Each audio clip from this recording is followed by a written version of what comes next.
Europe wants to be the first climate-neutral continent in the world. Even though the finish line is 30 years away, the race starts now. The 2020s is the make or break decade. And that's why Europe has committed to reduce our emissions by at least 55% by 2030 compared to 1990 levels.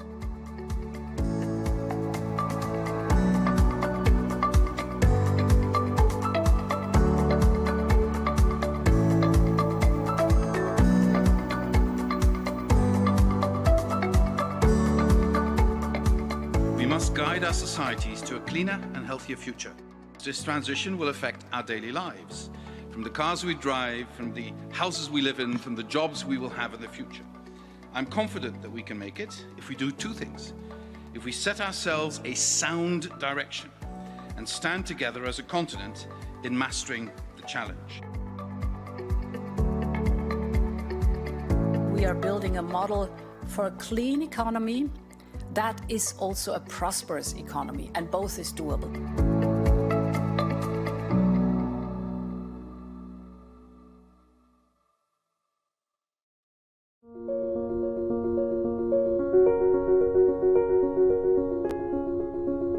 The need for writing for the environment is needed more than ever.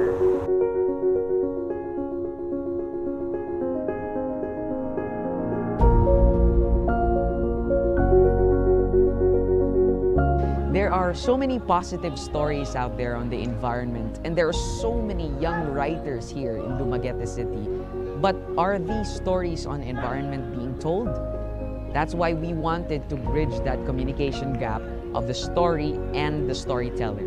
That's why we came up with Camp Sawi, the Students' Environmental Writing Initiative. The movement was founded first before the org. So Camp Sawi, or Students' Environmental Writing Initiative, was actually a 3-day camp to capacitate young student journalists to become environmental journalists. So after that camp, we had a comprehensive learning on environmental journalism and current state of the environment, jargons, and all of these. After that camp, we founded the Association of Young Environmental Journalists. Before joining Camp Sawi, the thought of writing for the environment haven't really appeared inside my mind. Like, if you want to write about it, you would think, yeah, it's just writing, like what actions you want from it. But after joining Camp Sawi, you realize how powerful writing could be. Dumaguete is a hotspot for tourism. We need to write for the environment because it's one way for us to show that we actually care for it, and then it's one way for us to say that there are things that we can do about it. Our goal really is to have more people talking about the environment. There are still a lot of people who don't know what is the current state of the environment. And when you don't know something, you can't appreciate it, you can't find the need to protect it. So that's why our thrust is awareness. And then from that awareness, we work on that. So we tell as much people as possible. So it's parang letting the earth be heard, one person at a time. We're very proud to say that we have published more than 30 environmental stories from the campers on the local news publications such as Metropost Dumaguete, The Island News, and Negros Chronicle. Tuloy tayo sa pagbibigay boses sa inang kalikasan.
Europe wants to be the first climate neutral continent in the world. Even though the finish line is 30 years away, the race starts now. The 2020s is the make or break decade. And that's why Europe has committed to reduce our emissions by at least 55% by 2030 compared to 1990 levels.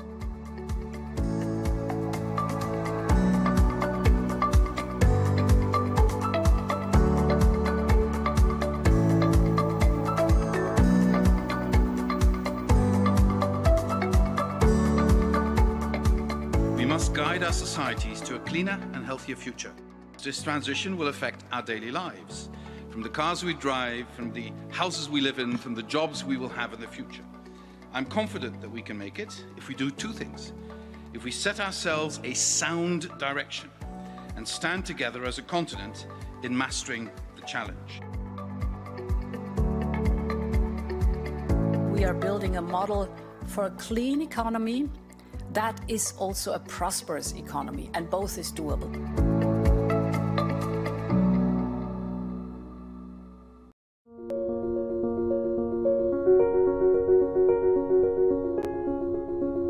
The need for writing for the environment is needed more than ever.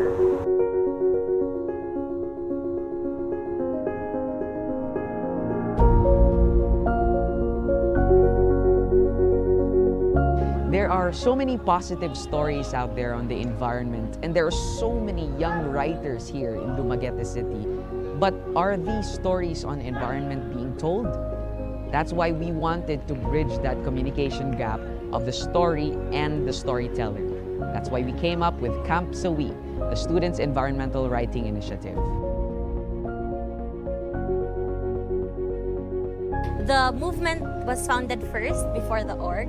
So Camp Sawi, or Students' Environmental Writing Initiative, was actually a 3-day camp to capacitate young student journalists to become environmental journalists. So after that camp, we had a comprehensive learning on environmental journalism and current state of the environment, jargons, and all of these. After that camp, we founded the Association of Young Environmental Journalists. Before joining Camp Sawi, the thought of writing for the environment haven't really appeared inside my mind. Like, if you want to write about it, you would think, yeah, it's just writing, like what actions you want from it. But after joining Camp Sawi, you realize how powerful writing could be. Dumaguete is a hotspot for tourism. We need to write for the environment because it's one way for us to show that we actually care for it, and then it's one way for us to say that there are things that we can do about it. Our goal really is to have more people talking about the environment. There are still a lot of people who don't know what is the current state of the environment. And when you don't know something, you can't appreciate it, you can't find the need to protect it. So that's why our thrust is awareness. And then from that awareness, we work on that. So we tell as much people as possible. So it's parang letting the earth be heard, one person at a time. We're very proud to say that we have published more than 30 environmental stories from the campers on the local news publications such as Metropost Dumaguete, The Island News, and Negros Chronicle. Tuloy tayo sa pagbibigay boses sa inang kalikasan.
Europe wants to be the first climate neutral continent in the world.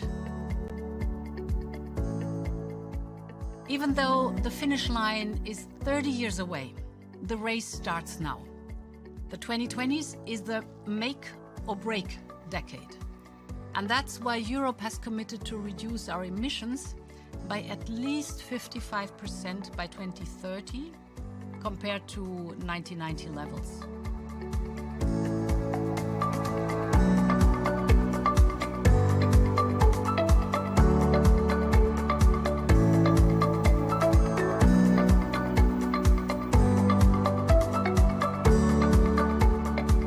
We must guide our societies to a cleaner and healthier future.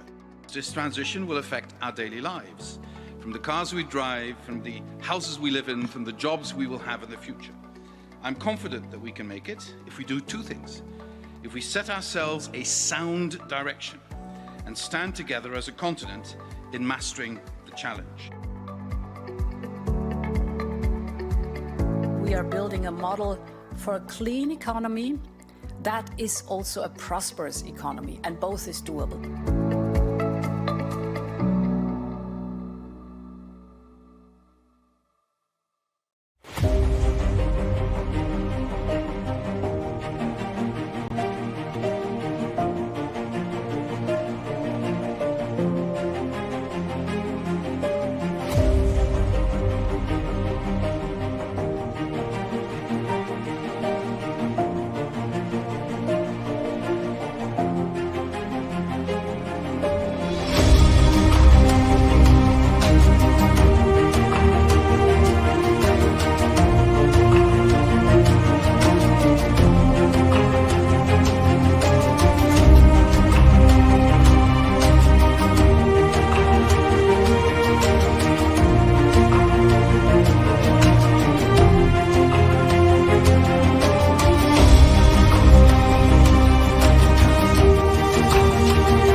first climate neutral continent in the world. Even though the finish line is 30 years away, the race starts now. The 2020s is the make or break decade. And that's why Europe has committed to reduce our emissions by at least 55% by 2030 compared to 1990 levels.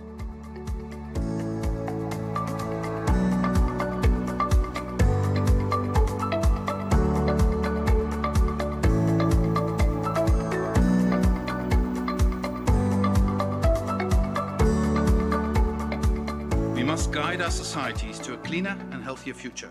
This transition will affect our daily lives, from the cars we drive, from the houses we live in, from the jobs we will have in the future.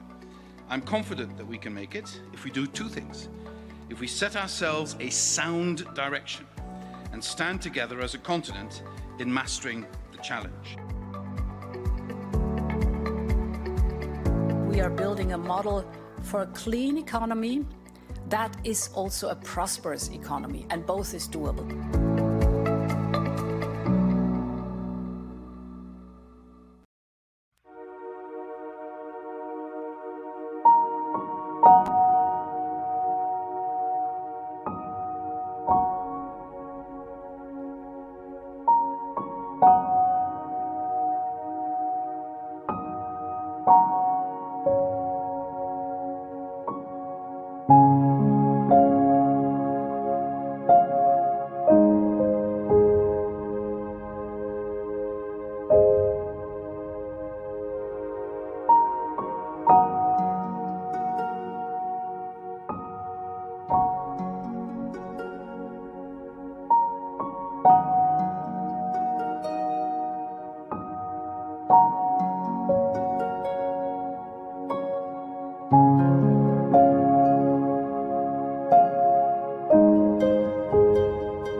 Good day to all of us watching from countries in the ASEAN region. I am Jules Giang from the Philippines, and welcome to our celebration of the EU-ASEAN Climate Diplomacy Week 2021.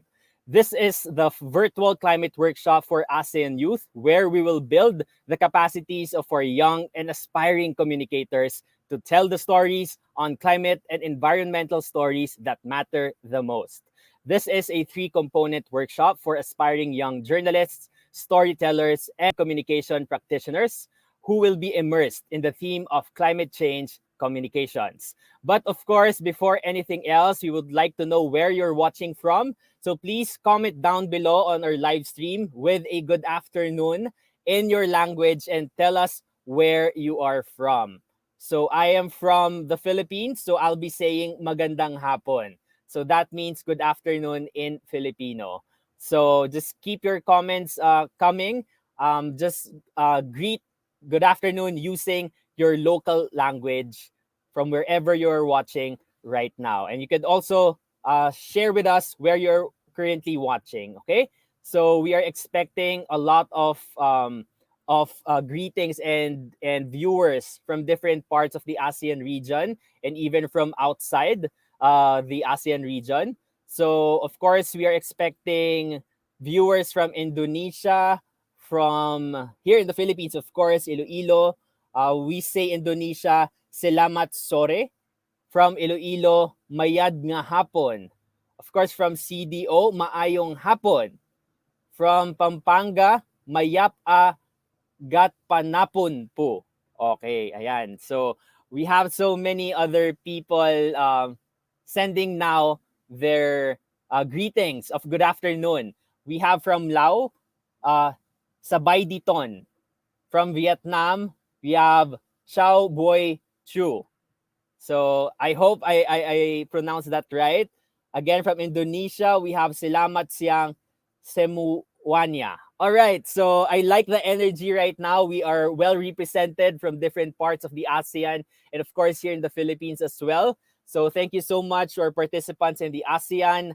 Welcome one and all. Now to formally open this event, I am very much honored to share that today we are graced with the presence of the ambassador of the European Union to ASEAN. His Excellency Igor Drismans, ambassador to ASEAN, was member of cabinet of Federica Mogherini, High Representative of the Union for Foreign Affairs and Security Policy, Vice President of the European Commission until August 2019. His responsibilities included Asia and Pacific, cultural diplomacy, transport and fisheries, and he also served previously as Principal Assistant to the Chief Operating Officer of the European External Action Service in 2014, Desk Officer for ASEAN from 2013 to 2014, and Deputy Head of the Political, Economic, Trade and Information Section of the EU Delegation to South Africa from 2009 to 2013. Ambassador Igor Drismans is an official of the EU since 2003. He holds a Master's in History, University of Ghent in Belgium. Friends, please welcome His Excellency, Mr. Igor Drismans. Mr. Igor, good afternoon to you. Good afternoon, Jules, and good afternoon, ladies and gentlemen. And from my side, very much welcome to the virtual climate workshop for youth organized in this EU-ASEAN Climate Diplomacy Week 2021. A very timely workshop 1 week after the visit of Executive Vice President Timmermans to Jakarta, where he met the ASEAN Secretariat, and 2 days before the start of this very important COP26. Now, to begin with, let me just repeat it. Climate change is an existential threat to humanity. The report of the Intergovernmental Panel on Climate Change, drawn up by the best scientists in the world, which was issued recently, made it crystal clear. It confirmed that the world is warming rapidly due to human influence. It reiterated the need to reduce CO2 emissions to net zero, to significantly cut down on the emissions of other greenhouse gases as well. It recommended to scale up action to protect our natural carbon sinks, such as forests and oceans, but also it confirmed that climate change is here to stay and that some of its effects are unavoidable. So really only by taking action will it be possible to halt global warming and to keep the 1.5% Celsius Paris Agreement goal in reach. But let me just also say, with so many youngsters today, is that we cannot convince all citizens by stressing that it's all doom and gloom. Climate action is also a huge opportunity. It will create new jobs and green jobs. It will improve competitiveness, spur economic growth, lead to cleaner air and more efficient public transport systems in the cities, new technologies, and also make us less dependent on imports for the supply of energy and other resources. Now, the EU has therefore adopted the so-called EU Green Deal, which is both a roadmap towards climate neutrality by 2050, but also our new environmentally and socially sustainable economic growth strategy. And in July this year, the European Commission adopted our Fit for 55 package, which is a package of legislative and policy proposals to turn all of these ambitions into practice in the area of energy, in the area of land use, in the area of transport, and in our taxation policy, for example. Now, we will all need to act. to keep the 1.5% Celsius within reach, the public needs to hear more than just targets and goals in Glasgow at COP26. We will need to hear from countries how they advance concretely their ambition. And let's not forget the word we in the sentence. While countries and policymakers are responsible for the country's trajectory for a climate secure future, other parts of society need to do their part too in advancing their climate action, including your participation as youth, leaving no one behind. And let me just say once again that climate change is here to stay. As its impact intensifies over time, unfortunately, it is the children and young people of today who will face the worst effects. However, I would also like to say that young people are not only the victims of climate change, you're contributors to climate action too. You're the agents of change. You're entrepreneurs and innovators that can help accelerate climate action. So your voice matters.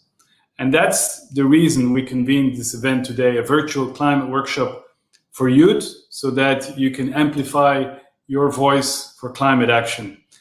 But maybe one piece of additional advice, if I may, as the Executive Vice President, Mr. Timmermans, gave to so many youngsters last week, it's good to speak up. It's good to speak up on social media, but it's also important to get organized so that you can weigh on the decision makers. Now, in closing, let me just say my sincerest appreciation to all participants for joining us today. And let us be guided by the motto, we care, we can, and we do. Tackling climate crisis will need everyone's participation, mine, yours, and everyone else's. So I wish you a very fruitful workshop, and I'm looking forward to seeing how it helps you in amplifying your voice for climate action. Thank you so much again. Back to you. Thank you so much for that warm welcome and message, Ambassador Dresmans. You mentioned that climate change is here to stay, so we need collective action to reach our goals. Thank you so much for that message. All right, so now as we proceed with our program, before anything else, we need to know the reason behind our convergence here, albeit virtually today. Here to give us the rationale of this program is a trustee of the Association of Young Environmental Journalists, friends from all over Southeast Asia. Let's give it up for Dr. Jenilyn Elmaco. Thank you very much, Jules. Hello, Jules. Good afternoon. May I send my greetings to His Excellency Ambassador Igor Dresmans, the EU delegation in ASEAN and other partners, and to all of you participants. Thank you so much. I am joining you actually from Negros Oriental in the Philippines, where we just launched the McCoy Center for Marine Protection and Preservation in honor of my late father. It is a pleasure to be here with you. At the Association of Young Environmental Journalists, or better known as IEDJ, our battle cry has always been, let the earth be heard. So my name is Jenny Almaco. I'm one of the trustees of IEDJ. It's a Philippine-based startup media organization and environmental nonprofit working to engage and educate civil society on climate and environmental issues through youth development and journalism. This afternoon, together with the EU delegation to ASEAN, we are honored to present to you EU-ASEAN Climate Diplomacy Week 2021, a virtual climate workshop for ASEAN youth. My other hat is actually the EURAXES Worldwide, or the European Research Action Service. And in a few days, we will also launch the European Research and Innovation Days, actually focusing also on science diplomacy and climate change and global health. So when I heard about the plan to have this event, I knew that the perfect partner for this would be our organization, IEDJ. The United Nations Climate Change Conference, or COP26 for this year, is coming up in a few days. In fact, our executive director, Val, is actually in Glasgow right now participating. And leading up to the COP, during Climate Diplomacy Week, EU delegations and embassies of several EU member states around the world will hold various events to foster dialogue and cooperation on climate change, showcase success stories, and inspire further action. This year, the central theme for EU Climate Diplomacy Week 2021 is ambition and action. Take note of that. Ambition and action. The key message under ambition is the EU's desire to engage all partners in a high ambition path to address the very real threats of climate disasters and inevitable impacts of global warming. Under the umbrella of action, the EU wants to showcase the EU Green Deal, climate law, and the latest set of policy proposals to achieve 55% emissions reduction by 2030 as an intermediate step towards climate neutrality by 2050. So, in summary, the message can be condensed into we care, we can, and we do, both at the EU level and collectively. IEDGE is happy and excited to be able to implement this virtual workshop for the EU Climate Diplomacy Week. Now more than ever, we need to be able to communicate climate information in a way that is relatable, digestible, and innovative to wider audiences. That is why IEDGE, together with the EU delegation to ASEAN, has designed this webinar in a way that will build the capacity of ASEAN youth in the most engaging manner. This is a three-component training for aspiring young journalists, storytellers, and communications practitioners who will be immersed on the theme of climate change communications. Participants will meet esteemed speakers who will give context on climate diplomacy in the Lightning Talk segment. This will be followed by a panel discussion of expert media practitioners who will share their expertise and lived experiences in environmental storytelling. And the webinar will cap off with a capacity building workshop for the youth focused on journalism, photography, and video production. The fun does not stop today. After the workshop, registered participants are invited to submit outputs from the capacity building workshop, whether it's a news story or a feature story for the journalism track, whether it's a photo essay or landscape photo for the photography track, or even a 30-second TikTok video in the video production track. All qualified submissions will have a chance to be featured on the EU-ASEAN platforms and get a chance to win exclusive EU-ASEAN merchandise called the Hamper. The ultimate vision of this project is to increase the conversation on climate and environmental issues in different multimedia platforms across the ASEAN region by encouraging a more extensive coverage of climate and environmental stories through youth engagement. And that's you. So we hope everyone enjoys this workshop as much as the IEDGE team has enjoyed preparing it. We hope that you will learn, relearn, and maybe even unlearn important things about climate change communications, especially in the most crucial times of a climate crisis. Thank you very much. Have fun and good afternoon. Thank you so much, Dr. Jenilyn Elmaco, for sharing with us the program rationale for this afternoon. Thank you so much, and take care. Okay, so now as we proceed with our program, our engagement for this afternoon, as mentioned, will have 3 segments. The first 2 segments will be live streamed to the public, while the last segment is exclusive to our registered participants. The first component is the lightning talks, or the context setting.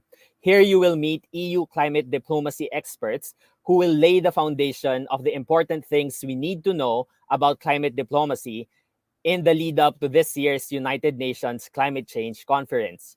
This will then be followed by the interactive panel discussion, or the content benchmarking. In this segment, we will be doing a deep dive on the topic of storytelling and media production in the context of climate and environmental issues. You will meet 3 panelists who are experts in the media landscape who will share their experience and insights on the topic within 3 rounds of discussion. The round robin, where they will provide background of their work and general insights on the topic. The minute to explain it round, where they will reflect on stories that made the news in 2020 to 2021. And of course, the call to action, where they will give their final statement to the audience. Finally, our last segment is the workshop session, or capacity building segment. Here, registered participants will move to their selected breakout rooms over on our Zoom based on their chosen media or channel. Those are photography, short video production, whether it's YouTube, TikTok, and Instagram Reels, or journalism. They will be mentored by experts in the said fields. And catch this, all workshop participants will receive a certificate, and the top 3 best outputs under each track or category will receive a special EU hamper.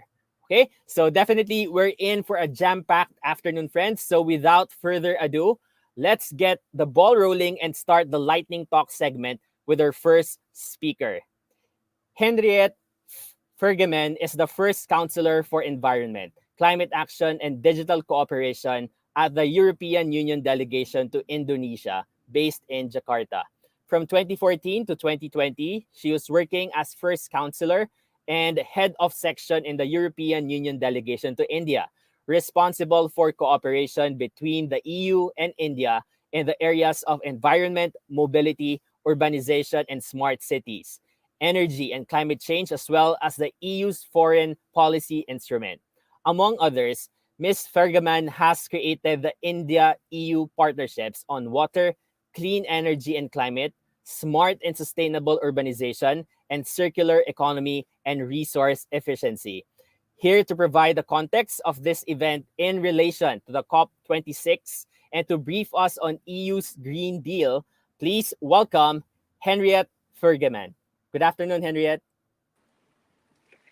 Good afternoon. I hope you can hear me. We can hear you clearly. That's great. Thank you so much. And very nice to see all of you, even if I can't see you, but I know you're out there. I heard all the welcome, so I can say good afternoon in my language.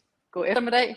I'm from Denmark, and I live in Jakarta, as you maybe can see in the background here. So you heard a lot about my background from India, but now I'm trying to do some of the same things here in Indonesia and together with ASEAN. So it's a really, really great pleasure to be here. And I think we can say that we are in the 11th hour in many ways, because we wanted to have this workshop really before the COP26, which, as we know, starts this weekend, and we heard it already. And also, we are in the 11th hour in terms of actually making changes that will make sure that our climate is not changed forever. So as we heard from the ambassador, it's for sure that the climate is changing, but we are still not beyond some of the most critical tipping points. So that's what we would like to make sure that we stay there. And that's why we are really excited to talk to you today. So you heard already about the EU's Green Deal. You can see it here on the slide. Ambassador Igor was talking about it. And I would like to give you just a few more details about what it actually is. We can move to the next slide, please. So the idea of the Green Deal is to make Europe the first climate neutral continent in the world. You heard already that we aim to be climate neutral by 2050. And this is because science tells us that that is the very last moment where the world needs to be climate neutral if we don't want to move beyond some of these tipping points that I talked about. So Europe is firmly committed to this, and we have turned this commitment into law. That means that all our EU member states will have to live up to this obligations, otherwise they're in trouble. So that's the first message. And then secondly, you heard already that we have been doing some policy revisions that are called Fit for 55. And the 55 is what you see in the second bullet point, that we want to reduce our emissions, greenhouse gas emissions, by 55% already by 2030. So that's in very few years. And it's something that requires really a major overhaul of the entire economy. Next slide, please. So this friendly lady is Ursula von der Leyen, President of the European Commission. And the quote here is something that I really like, because it kind of tells us that it's a whole new way of looking at things. You know, it used to be, there were environmental issues that were fought by a small group of people, and then there were the businesses and the industry and the people with money that were fighting for growth. But actually now we talk about these two things going hand in hand. So it's about green growth. It's a growth strategy that cuts emissions, deals with a lot of environmental issues, while it still helps our economies, allows our economies to grow, and creates jobs and good jobs, interesting jobs, clean, green jobs. So this is the vision, and this is what I think is really exciting. Next slide, please. So what you can see in this slide is all the components that are part of the European Green Deal. And you can't probably see all of them, but what I think the image will tell you is that it's very comprehensive. So it goes across from clean energy to transport to industry to looking more generally at pollution, looking at the links to biodiversity, to our food systems, to our homes, to waste, circular economy. So it's really about all the things that are influencing our daily lives, are influencing the planet, and all of them have an influence on climate change. So I think what is nice and interesting about this EU Green Deal, and why I think it's inspiring, even if Europe is far away from here, is that it really tries to look at across the economy at all the opportunities that exist and at all the contributions that can be made. Next slide, please. So going a bit more into detail about what we actually want to do in Europe. So first of all, energy for us is the most important sector. As you can see, it says here that the production and use of energy accounts for 75% of the EU's greenhouse gas emission. And that's not because we have not been working on renewable energy for a long time, because we have, but there's still a lot to do. And this is really one of the key goals of the policy development for the time being, to decarbonize the energy sector, to move away from fossil fuels, move towards renewable energies, clean energies. And that's kind of a big and very important task. Then transport, mobility.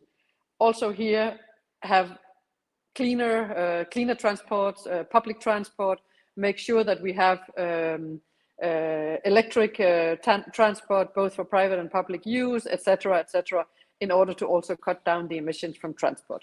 Next slide, please. Industry is also, as I mentioned, a very, very important task for two different reasons. First of all, there is also, of course, huge energy and in particular material consumption in industry. And as you can see, the number 12 there on the side, only 12% of European resources, the resources that goes into the economy in Europe, are actually recycled and maintained into the economy. So that's a quite low number, I would say, because again, it's something that Europe has been working on for a long time, and still we are throwing away. That's what you can also see from this number: 88% of the materials that we put into the economy. Of course, that's not a viable solution, neither for the economy nor for the planet. And that's why industry is such an important player in this whole thing, because we want to build a situation where industry can work with us, can help us provide these solutions, new technologies, new ways of operating, green technologies, green solutions that actually will allow us to move towards a much cleaner economy and a maintenance of the resources inside the economy. Buildings, 40% of our energy consumption are used in buildings. Some of it is because we live in a colder climate than here in ASEAN, but actually there's really a lot of scope to do in order to, we have very old buildings in Europe. There's a lot to be done on renovating, on isolating and so on. But here, of course, the issue is a little bit different, but actually that's also happening in the EU. Air conditioning is getting more and more in use. It's booming, and it's really using a lot of energy, and we need to move away from this situation. We will probably not be able to move away from having air conditioning, but that means that the energy needs to be produced in a clean way, renewable energy, and also that our buildings are designed in a way that we don't lose all the energy that we put into the building, and that we really can live in better buildings. Next slide, please. So, as you already heard from Ambassador Igor, we know, of course, in the European Union that we cannot solve the climate crisis alone.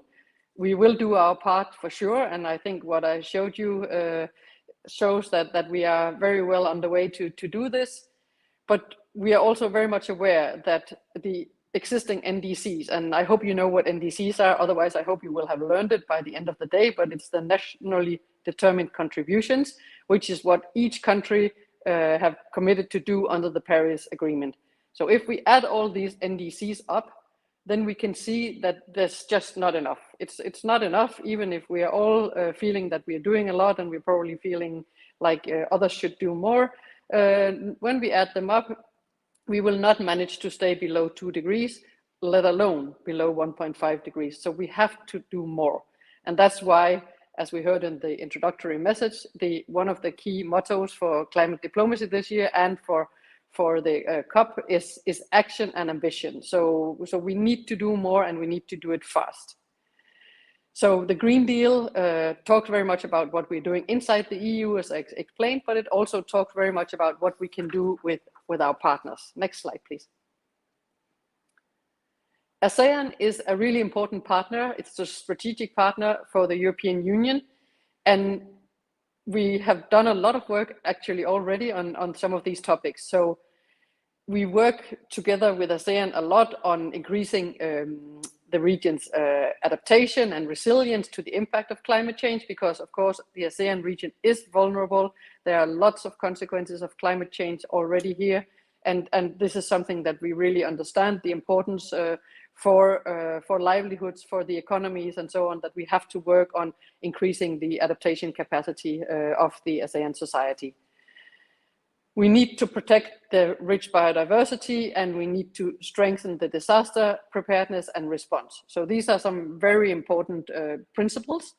And some of the actual activities that we have been doing, we've been working, or we are still working on forest governance, supporting legal timber, deforestation-free timber.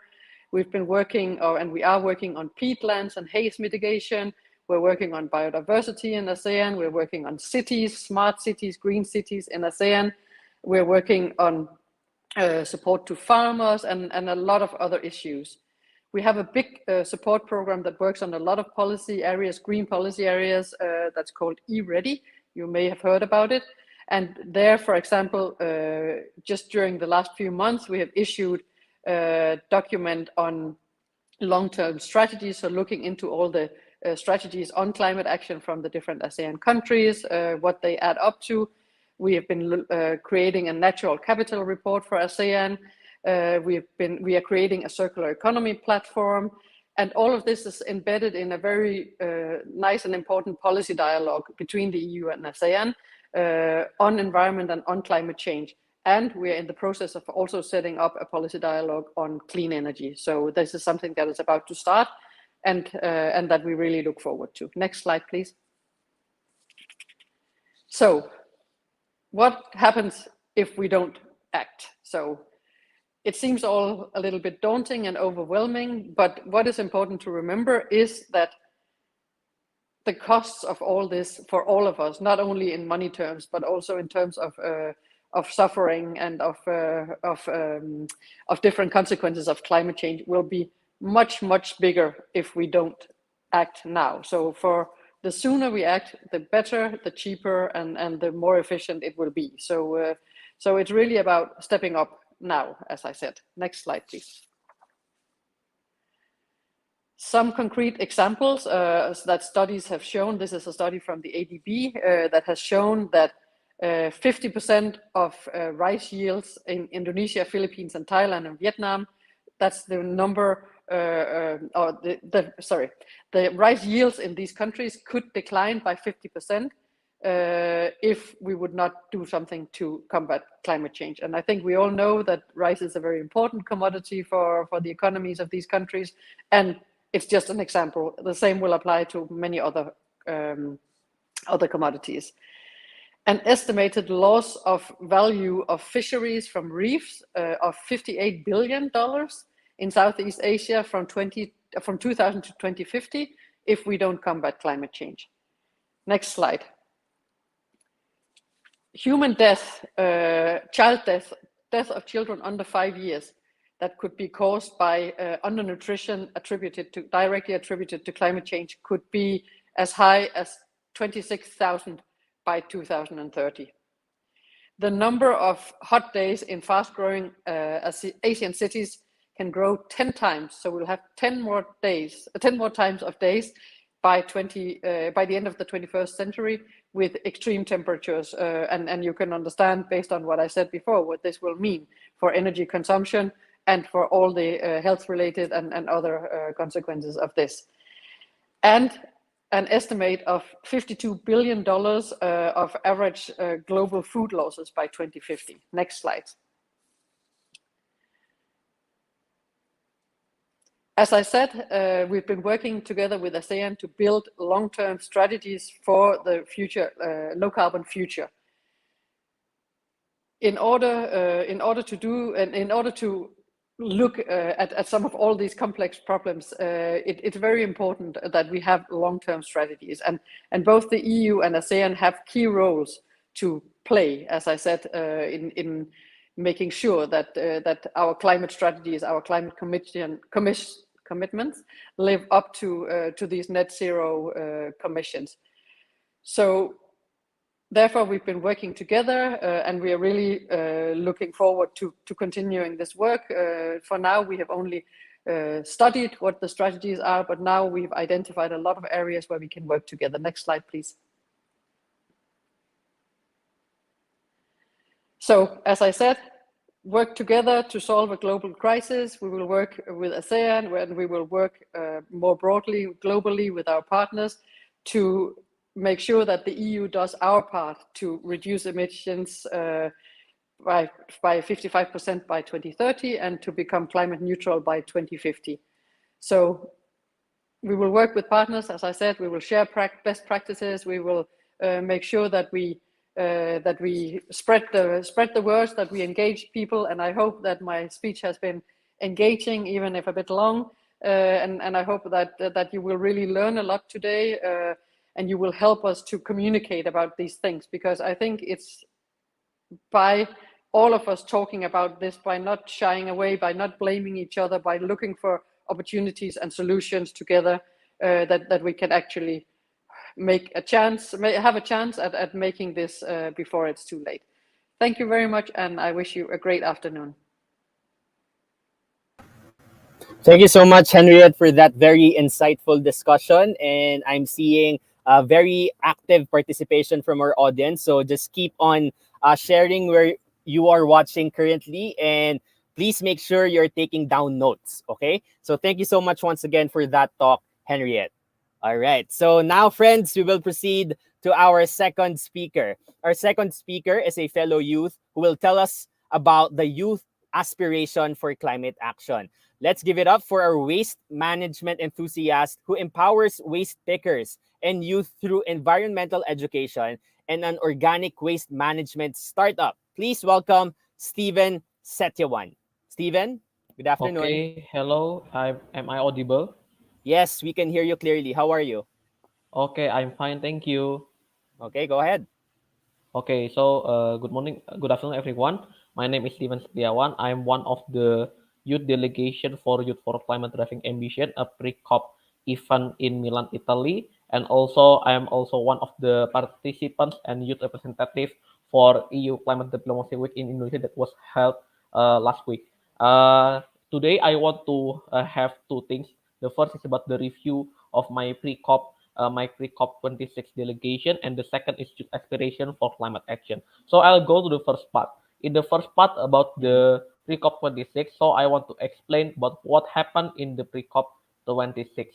Okay, in pre-COP 26, we have a special event for the youth, especially for the youth in Milano, Italy, from 28 until 30 September. It is about Youth for Climate Driving Ambition, where we have a recommendation to the world leaders and also the Minister of Environment that also follow the agenda of pre-COP 26 in Milan after the September 30.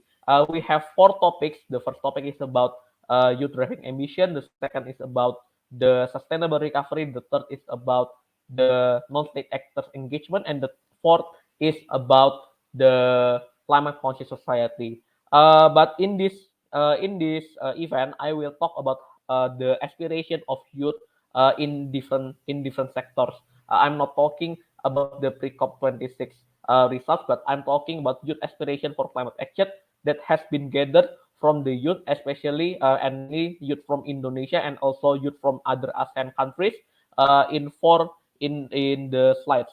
So I will read the youth statement in the biodiversity, but what we need to aspire about the climate action in biodiversity. The first, we need to incorporate biodiversity into the education curriculum from an early age. The second, we need to promote sustainable use of biodiversity for local communities to increase economic values in the region, for example, through tourism. And the third is we need to involve youth in the policy making and decision making at the regional and national levels. And for the youth aspiration in food system, we have 2 points. The first, we need to implement an inclusive food system by involving farmers in policy making. And the second, we need to emphasize local initiatives in food systems such as diversification of product, permaculture, and post-harvest management. For the waste, we have 4 points. The first is build a waste-conscious society through decentralized campaign with a key message of collective responsibility. The second is implementing an integrated waste management and education in educational institutions such as schools. The third is making producers responsible to the waste they produce in the supply chain. And the fourth is involving youth in waste management policy making process. And then for the energy and also just transition, we have 2 points, which are increasing the awareness and knowledge about sustainable energy for the public. And the second is about ensuring a just transition from fossil fuel to renewables with respect of gender-based approach, sustainable economy, and increasing workforce in sustainable sector. And I will read to you the key statement that we produced through the EU Climate Diplomacy Week Indonesian edition in the next slide. Our key statement is we must realize that youth are the future. Youth must be vocal with their voice because youth voice matters. In order to create gender greater impact, youth must do real actions, constructive discussions, and must be included along with all stakeholders across all sectors to make an overall larger impact in society. There are no such words as too late. If we are not the ones to initiate, who else will? Because big changes begin with conscious individuals that come together. Yes, you are one of them. Let's save our planet, save our earth, save our future. And that's the end of my statement. And thank you. All right. Thank you so much, Stephen, for that very insightful discussion. So, in essence, Stephen, how are you able to directly inspire these waste pickers and in the youth sector? So, in what specific actions are you doing to empower them, basically? Okay, so my specific thing is I made a startup named Ilarvae. So we recycle organic waste with black soldier fly larvae, and the selling of the byproducts, which are maggots for livestock feed and also organic fertilizer, will be used to empower the waste pickers so they can get additional income from recycling organic waste. Besides that, I also have Baramuda as one of my initiative for climate education for youth in Indonesia and in ASEAN, that we also convene meme for climate EU Climate Diplomacy Week Indonesia last year, where we have like 100 submissions of meme related climate. So we are engaging with the youth generation of Indonesia and also ASEAN last year through cultural things such as meme. Yeah. All right. So thank you so much for your time, Stephen. Once again, we've had Stephen Setyawan. Thank you so much and see you later. Okay, so thank you so much once again for that very inspiring message. And truly, there is so much hope for and from the youth for climate action. Our last speaker for our lightning talk segment is also a young person, this time from the European Union. Joshua Steve, a high school graduate from Hatterstetten High School, is a UN youth delegate from Germany, for Germany, in Milan, he presented the demands of the youth. Let's all give a virtual round of applause for Joshua Steeb. Our atmosphere is filling up with greenhouse gases at an unprecedented speed. Since my speech has started 10 seconds ago, we have pumped more than 15,000 tons of carbon dioxide into the atmosphere. This year, COP26 will take place, a United Nations climate change conference aiming to tackle exactly this issue. Given the fact that we already had 25 other UN climate change conferences over the course of the last 25 years, and our emissions are still rising, my optimism is limited. That's exactly why these kinds of events are needed to drive ambition towards COP26. We need every single voice, every single person, every single company, and every single country to keep 1.5 degree alive. This will be our last chance to take the measures needed in combating the climate crisis. Thank you for inviting me to speak today. My name is Joshua Steeb, and I represented Germany's youth at the United Nations Youth Summit and the pre-COP26 in Milan, Italy. 197 countries sent 2 youth delegates each to come together in order to think about tangible ideas, proposals, and demands in regards to climate action. The energy and the endless optimism from the young people I met there is exactly what we need to confront the challenge that lies ahead all of us. It's time for the world to respect us as a meaningful part of the solution. It's time for the world to appreciate that youth constantly come up with creative, innovative, and outside-the-box solutions. It's time for the world to stop framing us as naive and uneducated people trying to skip school. It's time for decision makers to include us in the dialogue, the decision-making process, and the implementation of measures concerning climate action. Climate action only works if everyone works together. But the world must come together in more ways than just facilitating intergenerational dialogue. Currently, there is a deep division between the global north and the global south. The global south faces some of the most severe, brutal, and terrible impacts of climate change, despite emitting the least. In 2009, the world's richest nations pledged to provide $100 billion of funding every year by 2020 to help the global south tackle the climate emergency. But that goal has never been reached. How can we justify that single countries mobilize trillions of dollars overnight during the COVID pandemic, while failing a promise of $100 billion collectively? How can we justify that promises and commitments are made on a daily basis, but no one even cares how to fulfill them? And how can we justify that everyone is talking about sustainability, but no one acts upon it? When we talk about climate finance, we should not only talk about quantity, but also about quality. We cannot lose the bitterly needed money to bureaucracy and corruption. We need strategies to ensure that those who need the money for climate mitigation and adaptation actually receive it. Every single dollar of the $100 billion pledge is crucial.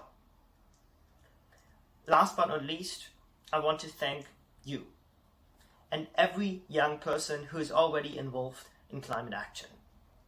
The world needs you.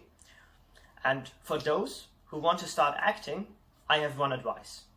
Just do it, just do it, just do it.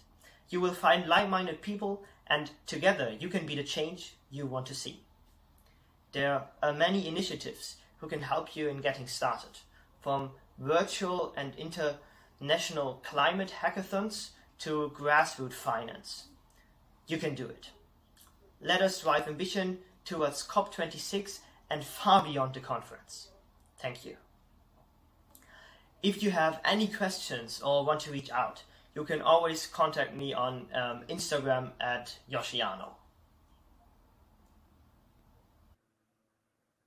Thank you so much, Joshua, Steve, for that inspiring message to our youth listeners and audience right now. So now at this point, we'll be welcoming questions from our participants and live viewers. But of course, in the interest of time, we'll be limiting the questions. So may I call back on the virtual stage our two amazing speakers. Let's call in Stephen and Henriette. Hi, Stephen. Hi, Henriette. Okay, so here's the question for both of you. Okay, so we all know that currently climate change is the most important issue to discuss, but there are still others who aren't aware of it. So how can the youth contribute an interactive and informative way of raising awareness on climate change? Would like to answer first?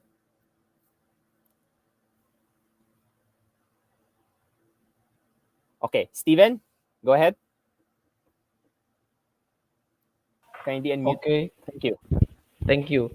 So the question, uh, okay, so this is the question, yeah. We all know that, okay, so in my opinion, the youth can contribute through interactive and informative way of raising awareness on climate change through three actions. The first is about advocacy, the second is about direct engagement, and the third is about education.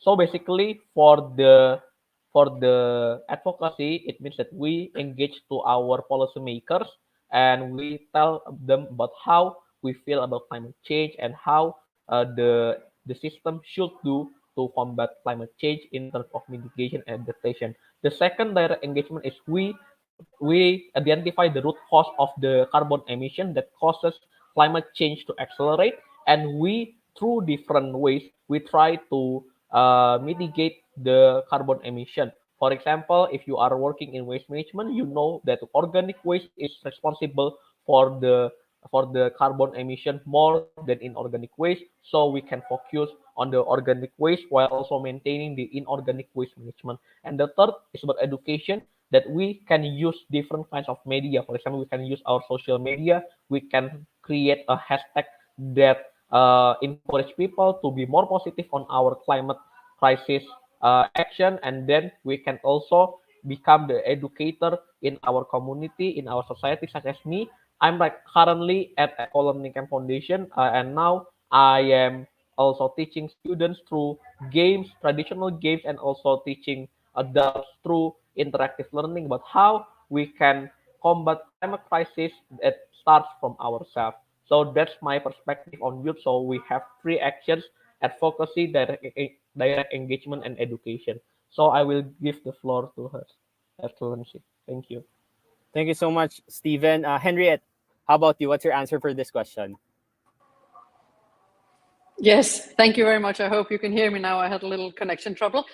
I fully agree with Stephen's 3 points. Actually, it's very clear, and I think it's exactly the message that we need. And what I think is really important is that you have to speak up as the youth. You have to say, what kind of world do you want to live in? What kind of world do you want your children to live in? Do you want to, you have seen how this has exploded all over the world, starting maybe with Greta Thunberg, and then leading to school strikes and everything else. So it's not enough that you just say a little bit here and a little bit there. You have to be powerful and really stand up for what you believe in, what kind of world you want. And speaking of hashtags, then I just take this chance to mention that we are creating now a little bit of a movement of all of the people around this region that wants a different world, that are fighting, that are doing very good actions, both in terms of advocacy, but also in terms of concrete actions, educational activities, as Stephen was mentioning. And it's called Act for Green, hashtag Act for Green, Instagram and Facebook. So look there, and it's a community platform where you are allowed to share your stories, your views, everything. So we want to build this community here, and we want to make sure that we can learn from each other and that we can share on all this. So thank you. All right. Thank you so much, Henriette and Steven, for your responses and for the other questions of our participants. Hopefully, we could answer your questions offline. But in the interest of time, we need to move forward with our program. So thank you so much once again. Let's give our speakers a virtual round of applause. Okay, so now, before we officially wrap up our first segment, we want to engage with our audiences with a quick game on Kahoot.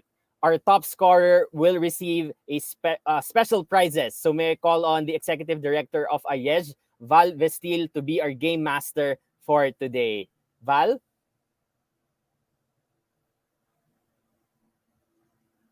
Okay, we'll have Hi, Val in a few. Jules. Hey, Val, go ahead. Thank you, and thank you so much to our Lightning Talk speakers. And we are ready for our Kahoot game. So we're requesting all our participants over at Zoom and over on our Facebook live stream to please go to kahoot.it and key in this code, which will be flashed on the screen in a few seconds. All right, so go to kahoot.it and type in the code 8906038. All right. This is a first come, first serve basis, so please go to kahoot.it on the Kahoot app and type in 8906038. We're just going to have a quick game trying to test your knowledge on EU, climate, ASEAN. We'll give you 30 more seconds or 20 more seconds or 10 more seconds. Remember, this Kahoot game of ours is a test of speed and accuracy. So you not only need to get it right, you also need to do it fast. All right, I'm giving 10 final seconds before we start our game. We have many participants here, 70 plus participants. Please note that all these names are recorded so that we will be able to know who is at the top of the game in our Kahoot. Okay, our participants are coming in. I'm giving it last 10 seconds. All right, we have over 200 participants in our Zoom, so we're expecting a lot, and on our live stream as well, watching. Okay, people are coming in. I'm gonna be giving you 10 questions, and per question, you are given 20 seconds to answer per question. Again, 10 questions, 20 seconds to answer, and then at the end of this, we will all find out who is our Kahoot champion. People are still coming in. Very exciting times here. Again, thank you so much to all our friends from all 10 member states of the ASEAN region for coming. We have participants here from the Philippines, from Indonesia, Malaysia, Vietnam, Thailand, Laos, Timor-Leste, Brunei, Singapore as well. All right, we begin in 5, 4, 3, 2, 1. All right. This is a Kahoot created by the EU delegation to ASEAN for Climate Diplomacy Week. This is your first question. Which gas is the main contributor to global warming? Is it oxygen, carbon dioxide, fluorine, or nitrogen? As you all know, global warming is caused because greenhouse gases are getting thicker and thicker around the Earth. Which of these is one of the main contributors to global warming?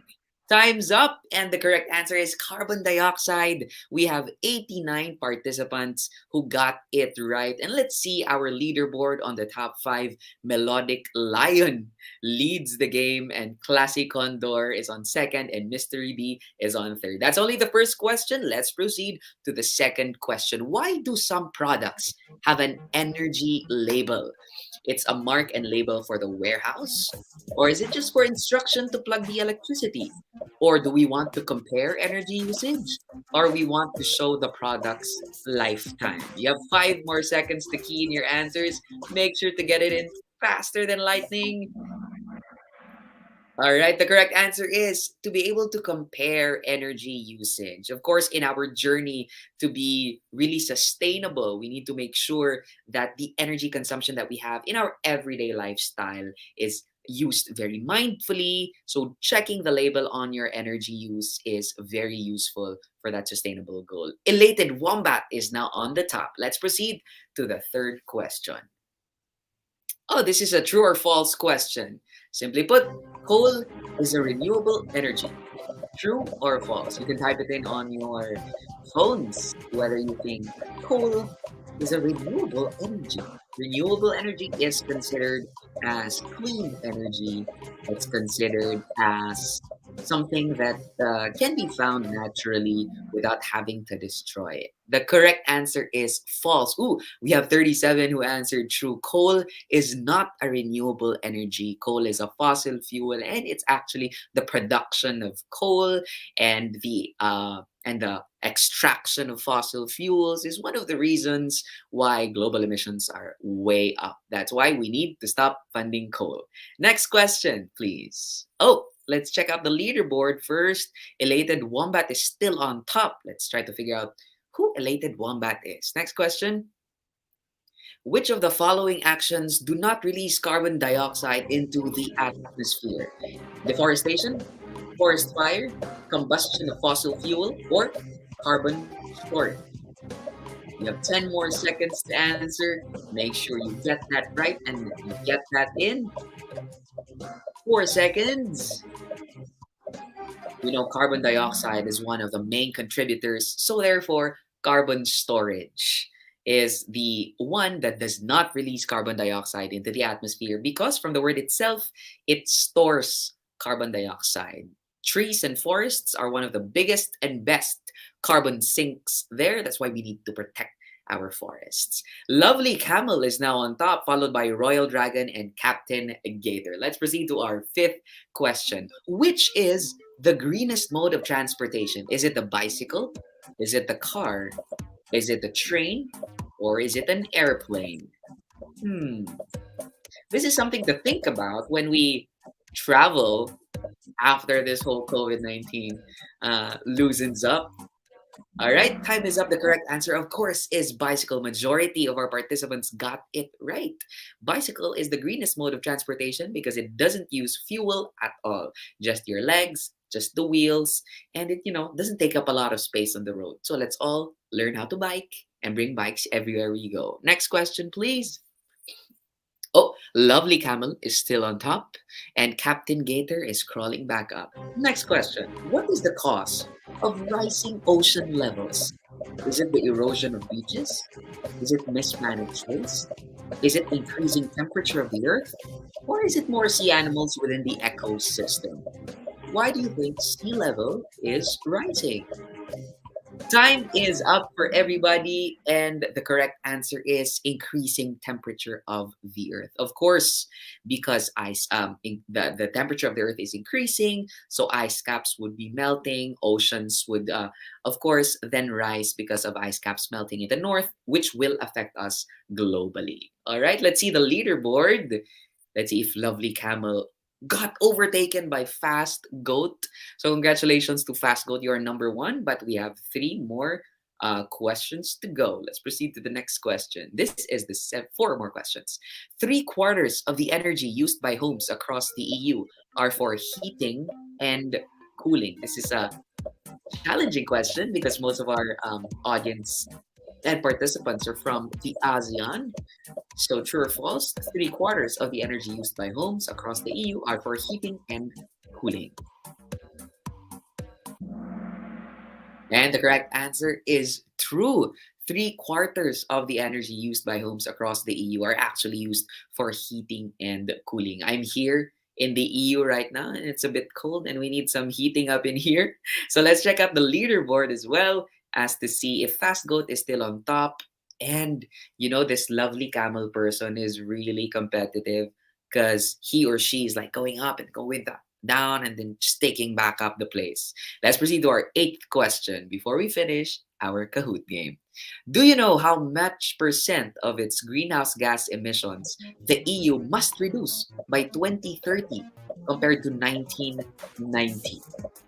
the Conference of Parties is happening, and this will be a time where nations will contribute their commitments to reduce their greenhouse gas emissions. And the EU has committed a 55% reduction compared to 1990 from 2030. That means the regional bloc will work hard, make sure that 55% of the carbon emissions are reduced in the country. Oh, we have a completely new lineup here. Captain Gator leads with 7,000 points. We're now down to our last two questions, everybody. Make sure you do it well. In 2021, we can still contribute to address climate change through our actions. They said in 2030, our efforts would have been in vain because the effects of climate change would be irreversible. So are we too late or is there still time? True or false? Of course, the correct answer is true. We have one false here. The correct answer is true. While we have a deadline, we still have time to act for climate protection, and we need to act now. And that's why we're doing this with the EU delegation to ASEAN. I think we're on to our last question for this Kahoot game. This is the make it or break it question. How many pounds or how many euros of electricity costs and one LED light bulb help you save over its lifetime of about 20 years? How many euros of electricity costs and one LED light bulb help you save over its lifetime for about 20 years? How many numbers there? Let's have a wild guess. And the correct answer is 100 euros. Congratulations. Majority got it wrong, but we have 15 people who got it right. Let's check out the finals leaderboard. And in third place with 7,945 points is Epic Lobster.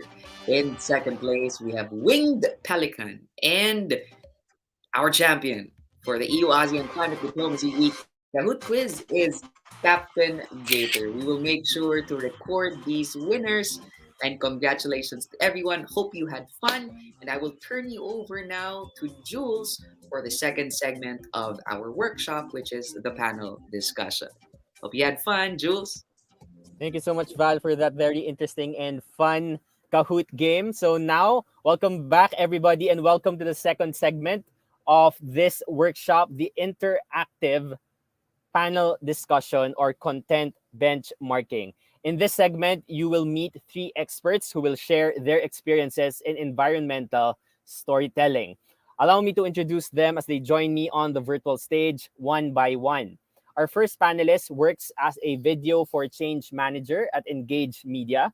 He has been active in the field of international development in Indonesia for nearly 15 years, specializing in training, design, and facilitation, community empowerment, impact campaign design, participatory media production, and strengthening the capacities of local organizations. In 2021, our speaker facilitated 2 environmental impact labs, wherein 19 promising filmmakers and activists collaborated for 3 months to maximize their film project's potential for environmental impact. Our speaker is also the initiator of Impact Talks, creating impact through film in the Asia Pacific, an initiative aimed at increasing knowledge and practical skills on creating impact through film in the Asia Pacific. And our speaker is also co-author and editor of the Video for Change Impact Toolkit, a guide for video for change practitioners to design and evaluate the impact of their film projects. Let's all welcome Egbert Witz. Hi, Egbert. Hi. Wow, what a list. And thank you so much for allowing me to be here.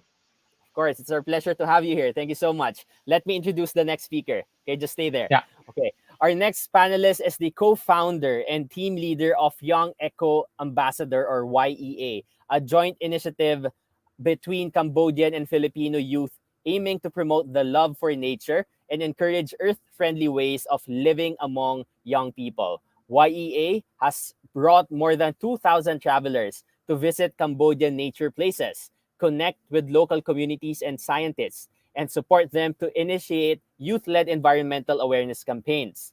Some of the initiatives focus on how to integrate art in storytelling to promote the endangered species such as Irrawaddy dolphin, where we work with artists to come up with original song, digital artwork, and performance to bring the messages to wider audiences. Currently, YEA is developed into a consulting firm with a focus on ecological research and environmental communication.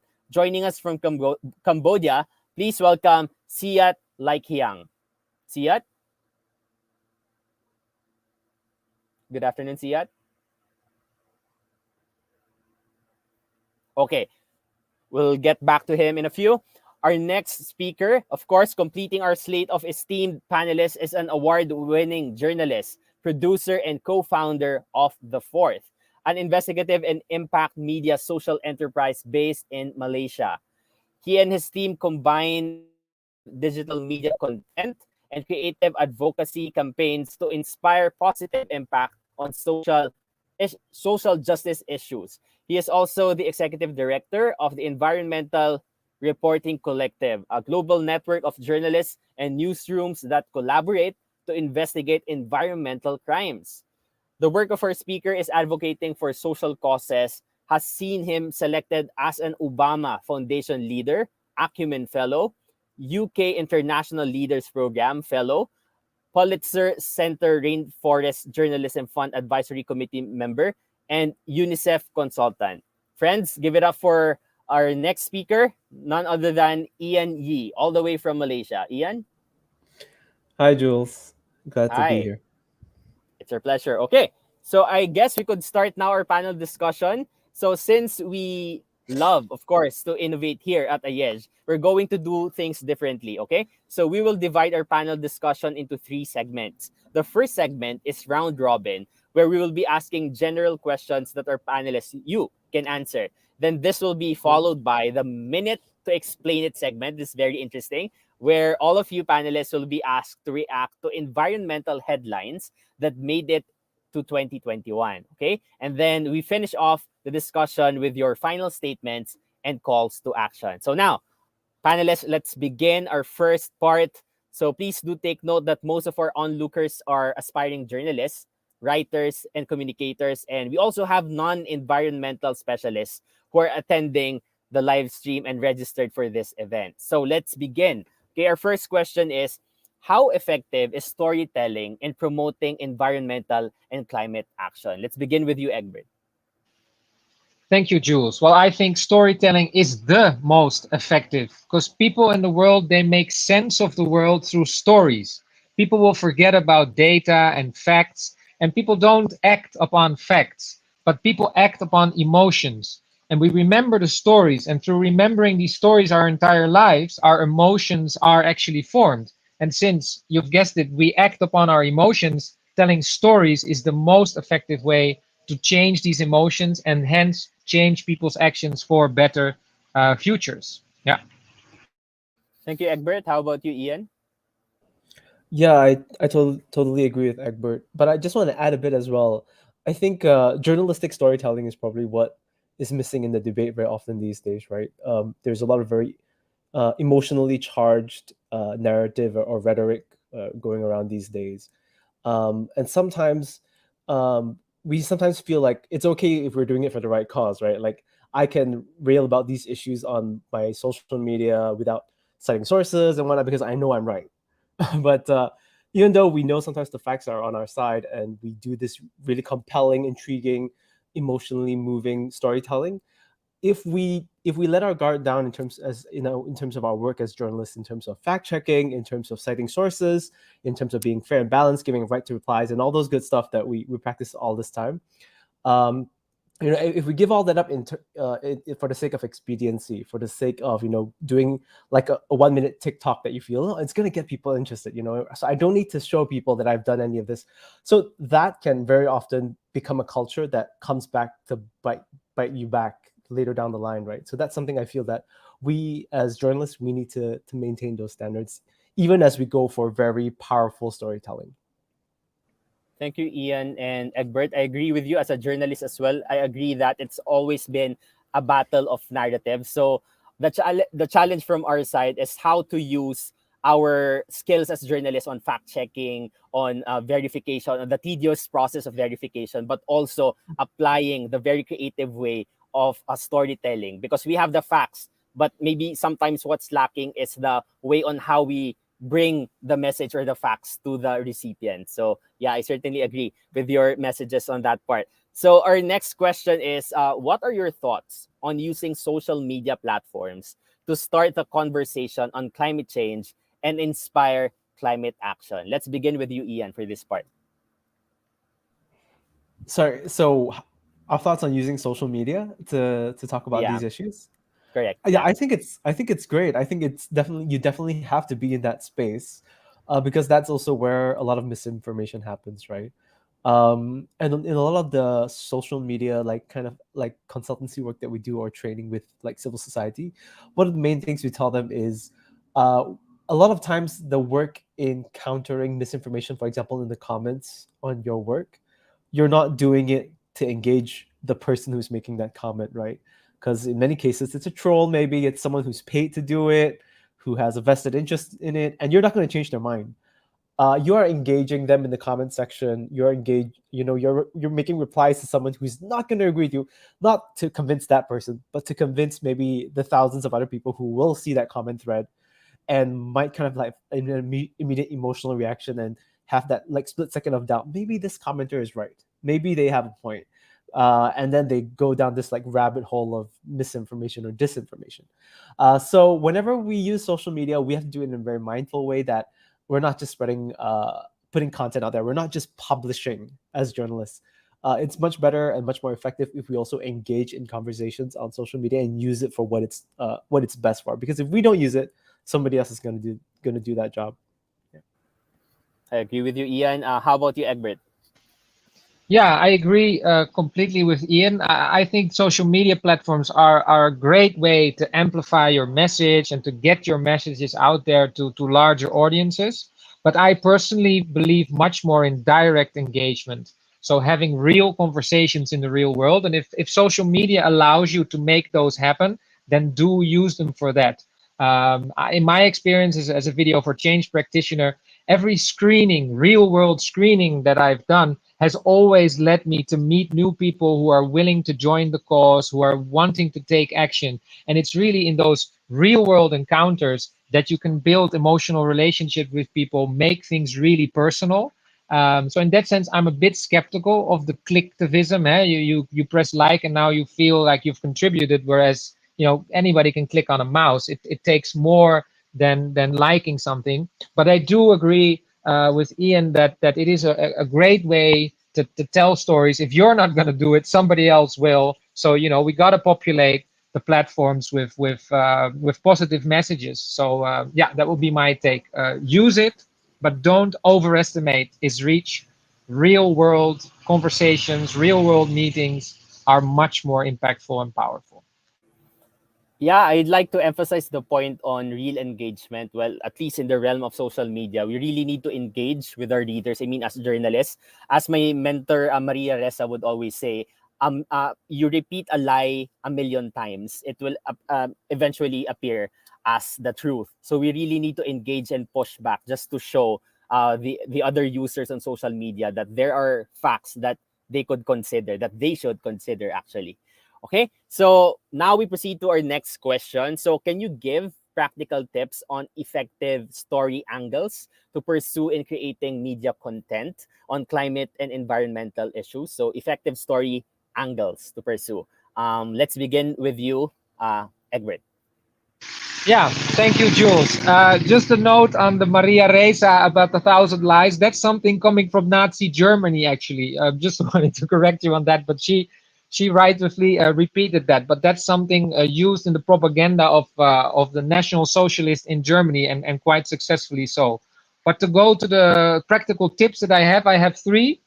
First is offer action pathways. That's what we do. So at the end of your video, at the end of your story, give the audience concrete things, what they can do to join the cause. Is there a demonstration they can join? Is there an article they can read? Is there a petition to sign? Are there screenings they can organize, etc.? make it practical so that people are not left. So now what can I do but give them those pathways to change, as we call them, or action pathways. Second is that choose story angles that everyone can relate to. If your story angle is such that you already know you're going to get half your audience going, nah, I don't believe that, then you've lost half of your audience. So choose story angles that everybody can relate to. Everybody can relate to the place where they were born and they grew up, and they want that place to remain a beautiful place, a livable space, a place where people can thrive. Everybody wants a better future for their loved ones and children. So choose these angles in your story and then use them to tell, other stories that you want to tell. And the third would be, don't address problems so much, but to address change.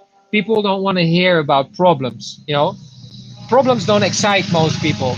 Problems just depress us. So I really believe in telling stories of change, of what can change, how people are contributing to change, how do they envision change, what will the change cause in their lives. So those would be my three. Back to you, Jules. Thank you, Egbert, for those 3 tips. Let's go to you, Ian. Go ahead. Yeah, I think Egbert has just made all the points that you need. I think that's brilliantly put. Perfect. I'm sorry, Ian. No, it's just great. It's so easy for me now. I just got to build on top of that, right? The one thing I would add is, yeah. So it's the same thing that we've tried to do as well in our storytelling. Always make sure. So we call it a call to action, right? At the end of every video you do, there has to be a pathway, an action pathway, is how Egbert put it, which is brilliant. And also because I think, especially younger audiences, they're becoming more and more empowered to take action immediately, right? When they see something on social media, it's so easy to we have to direct that energy somewhere, so that's why we see things like GoFundMe campaigns making lots of money, like collectivism. It's definitely, like Egbert said, it's not something that we want to encourage too much, but there is power in that as well, and it can be a means to something else, to direct action. So make sure that you harness that. We don't want to just show problems, and we don't direct people towards solutions. And now, with the technology we have at our disposal, there are very easy ways for them to be led towards a certain pathway for change. The other thing I would say is, in terms of like story angles, I might be a bit traditional, so I still always go back to traditional news values. I think they're still very relevant.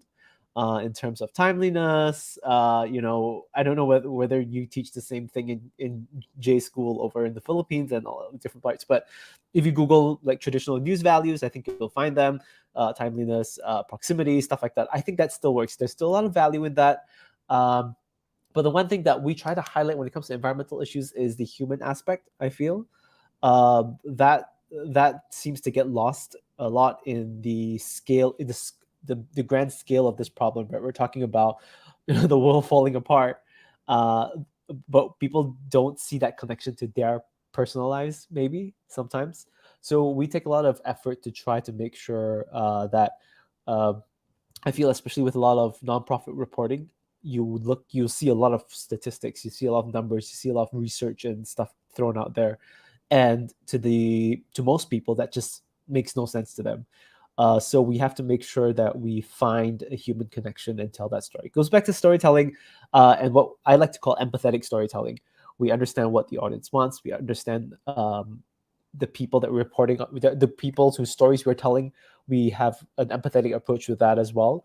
And like what Egbert was saying earlier, if half the people, they're not gonna connect with this, so how do you know whether these people connect with it? It is through practicing empathy in the way that you tell your stories. Empathy with your audience as well as the people whose stories you're telling. Yeah. Thank you, Ian. Okay, so there you have it. Thank you so much for your answers for the first part of our first segment, actually, of the panel discussion. And that was a very concise way and very comprehensive discussion. So now we head on over to probably one of my favorite segments, as mentioned earlier. This is Minute to Explain It. Okay, so as the title says it, you only have a minute to explain. Are you excited? I'm excited. So our team is collecting some interesting tweets. Okay, interesting tweets about the environment. So it's not like a roasting style. Okay, so you'll just be sharing, you'll just be sharing your inputs in 1 minute. Through this tweet. So the panelists will give your thoughts, your insights, or general reactions to the tweet that you will see in exactly a minute. Okay, so let's begin with our first tweet. Okay, here we go. First tweet is from Brian Can, and this was viral last July. Okay, so that's the Gulf of Mexico literally on fire because of a pipeline ruptured. Okay, so you have a minute. Let's begin with you, Ian, for this part. Your timer starts now. I'm sorry. I'm not sure what I'm supposed to be doing. That looks awful though. Like I guess a picture's like says 1,000 words. That I mean, if that doesn't kind of move you into taking action on climate change, I don't know what will. I suppose if you have like a call to action here, that would be great, right, Egbert? If there was like a link here, like click here to find out how you can, do something about like oil pipelines or whatever it is around the Gulf of Mexico. That's it. I took less than a minute. Sorry. Yeah, congratulations. So yeah, your input is it's better to have a call to action. So after seeing this tweet, what will you do next, right? So thanks, Ian. How about you, Egbert? Your timer starts now. Yeah, I remember these tweets very well when they exploded. I think the image is very captivating. It as you when you see it, you want to know more. So I agree that you should add there about the damaging, learn more about the damaging effects of oil in our oceans. Learn more about how many pipelines are actually, lying in the oceans and are accidents waiting to happen actually. So that would help.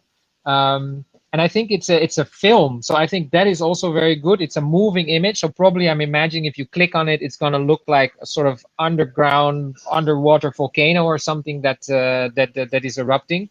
So I think it's a very powerful image. I also don't know if he owns the copyrights to these images. I think it's forwarded, but that would also be nice to credit whoever made these images. Yeah, so those would be my two things, Jules. All right. Thank you so much, Egbert. Yeah, that's a very compelling and scary video, actually, when that trended. Okay, let's proceed to our next tweet. Next tweet, please. So this tweet is from Echo Watch. So you should be ashamed. You should be absolutely ashamed of yourself. That's Lauren McDonald to Shell CEO Ben Van Burden. Okay, so let's begin. A minute to explain it. Egbert, go ahead. Yeah, if this is this about the Nigeria and the lawsuit that Shell lost there? I'm not sure, or it could be just in general because Shell just has terrible practices when it comes to climate overall.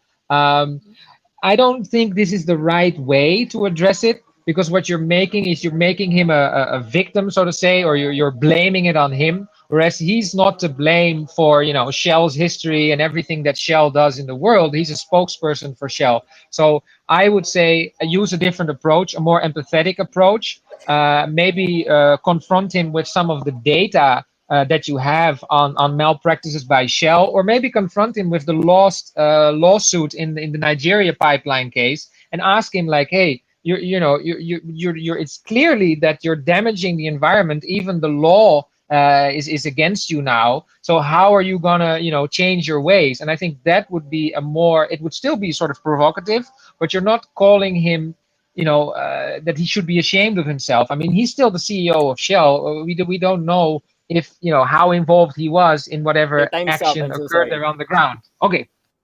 All right. Thank you so much, Egbert. Nice one. Let's proceed to you, Ian. Go ahead. Completely agree with Egbert.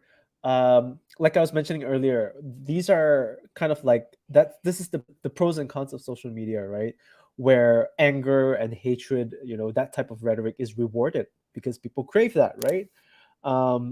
But as journalists, we need to make sure that we hold ourselves a bit to a higher standard, and we don't want to be self-aggrandizing here, like, whoa, we're so great, we're like on some moral high horse. But the fact is, we have to hold true to these to these principles, to these standards, so that people don't start to think that it's okay. This name calling, this like kind of like you're trying to push beef and conflict between people so that you get more website clicks, so that becomes the name of the game. No, we have to hold our ground and say and report based on facts. Talk about the context of this whole conversation. So obviously there's like an entire TED summit, a lot of things that were spoken, and they chose to zoom in on this bit of conflict because this is going to get clicks.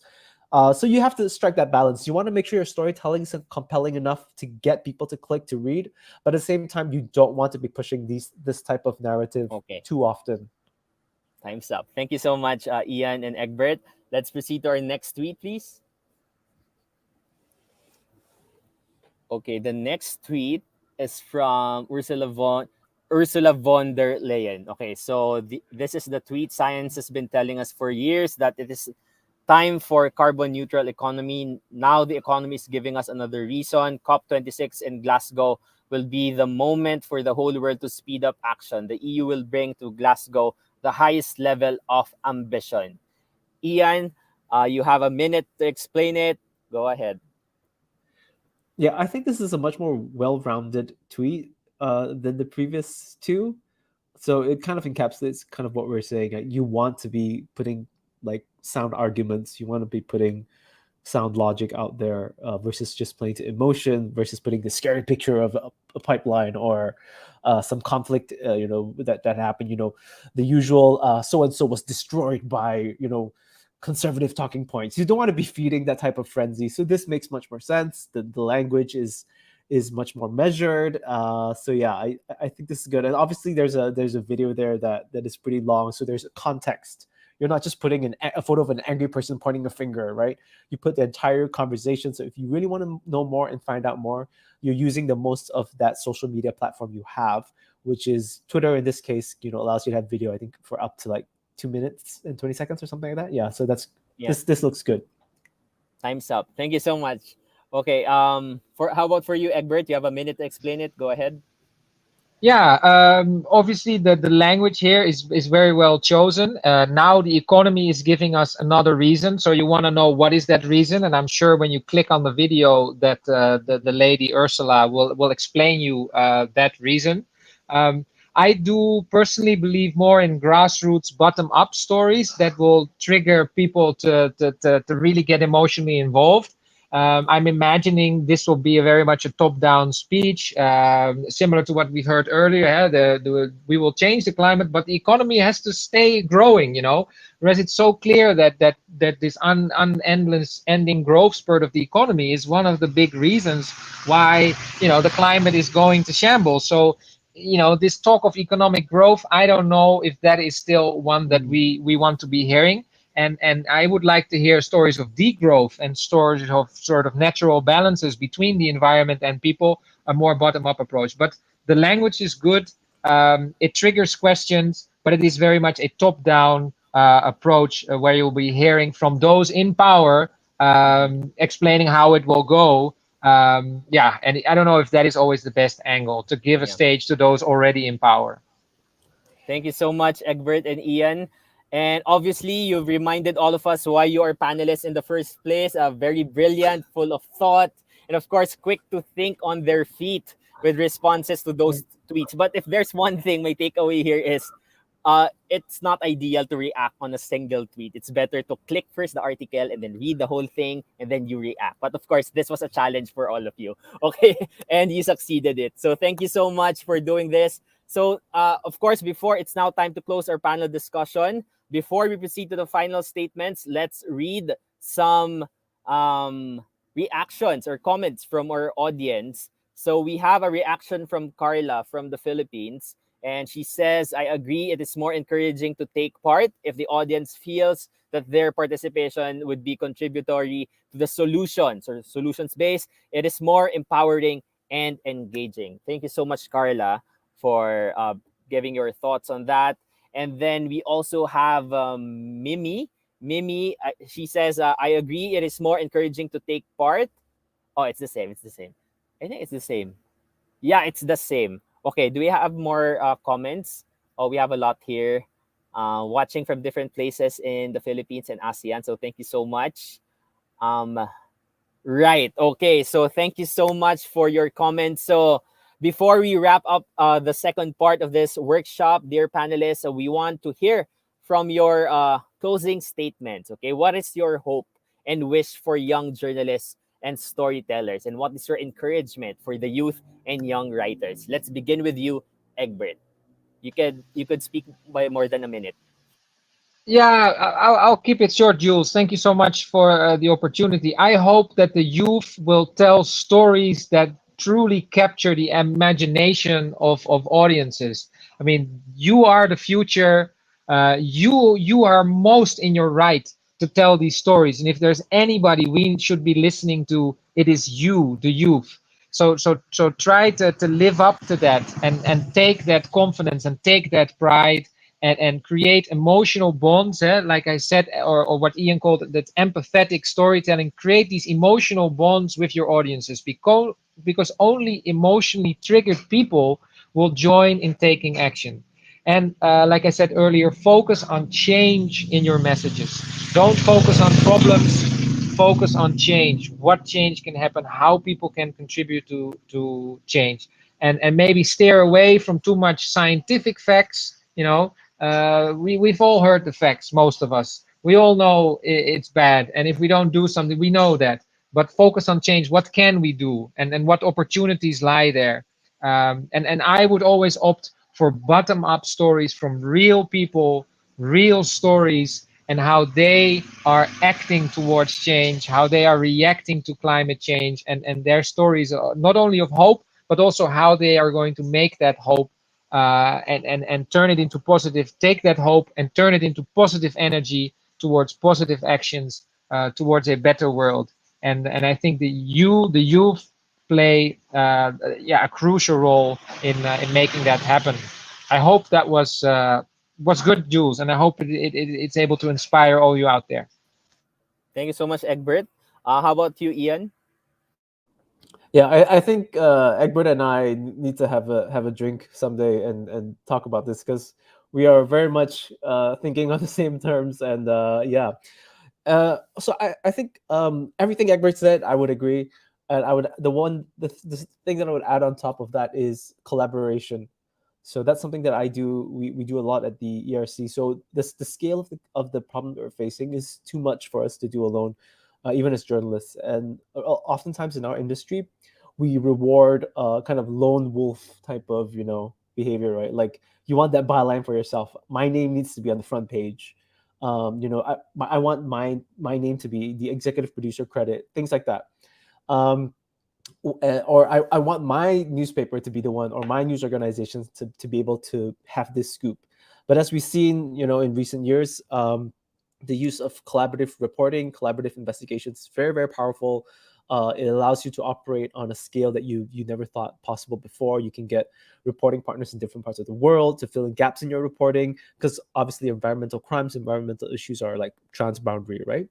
So you get extra reporting power, you get better content, and you have much better dissemination as well and amplification of your content.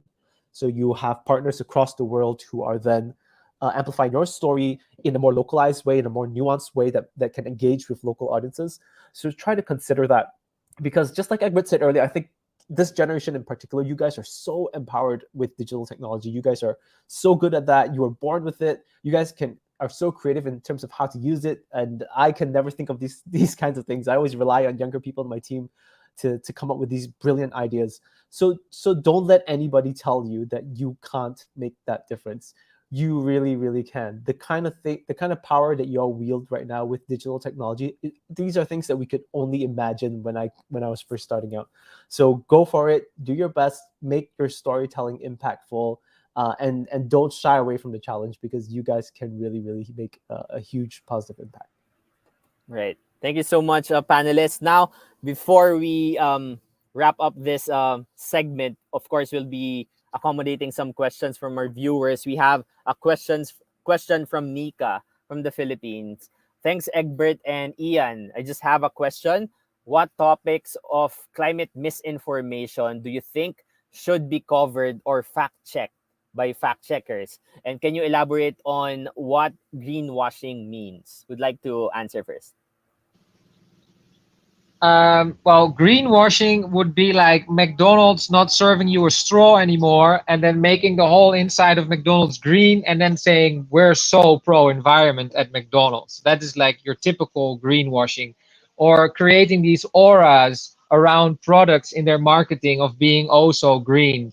Like you see some of the, like you're going to the gas station and all of a sudden the thing there is green and it has trees and stuff on it while you're putting that's all greenwashing. So and what I think needs to be fact checked most is really like what our human contribution is, and I think that's where a lot of the misinformation comes. That of course changing climate is the story of the world. In the 4.5 billion years the world has been here, there has been all sorts of change, and that's natural to the world. But we're now in a period, and you may call it the Anthropocene, or you may call it the human ecocide, or whatever label you want to put on it. We've now come in a situation of the world where we humans are really the sort of the most influencing factor towards this change of the climate. It's no longer the natural processes happening on the earth. So what needs to be very made clear, and if there's disinformation about that, is what is really the human factor in this. And I would like to have more information. What is actually the role of sort of the bigger corporations in this, who are mostly responsible for shipping all these goods around the world? I mean, we just need to stop, producing fish in South America, sending it to China to get packaged, and then back to America to put a label on it to then get sold, in supermarkets somewhere else. So that just needs to stop.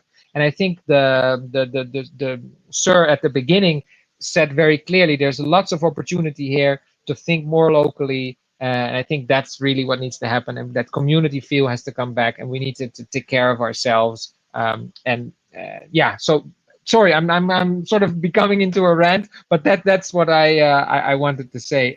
Ian, go ahead.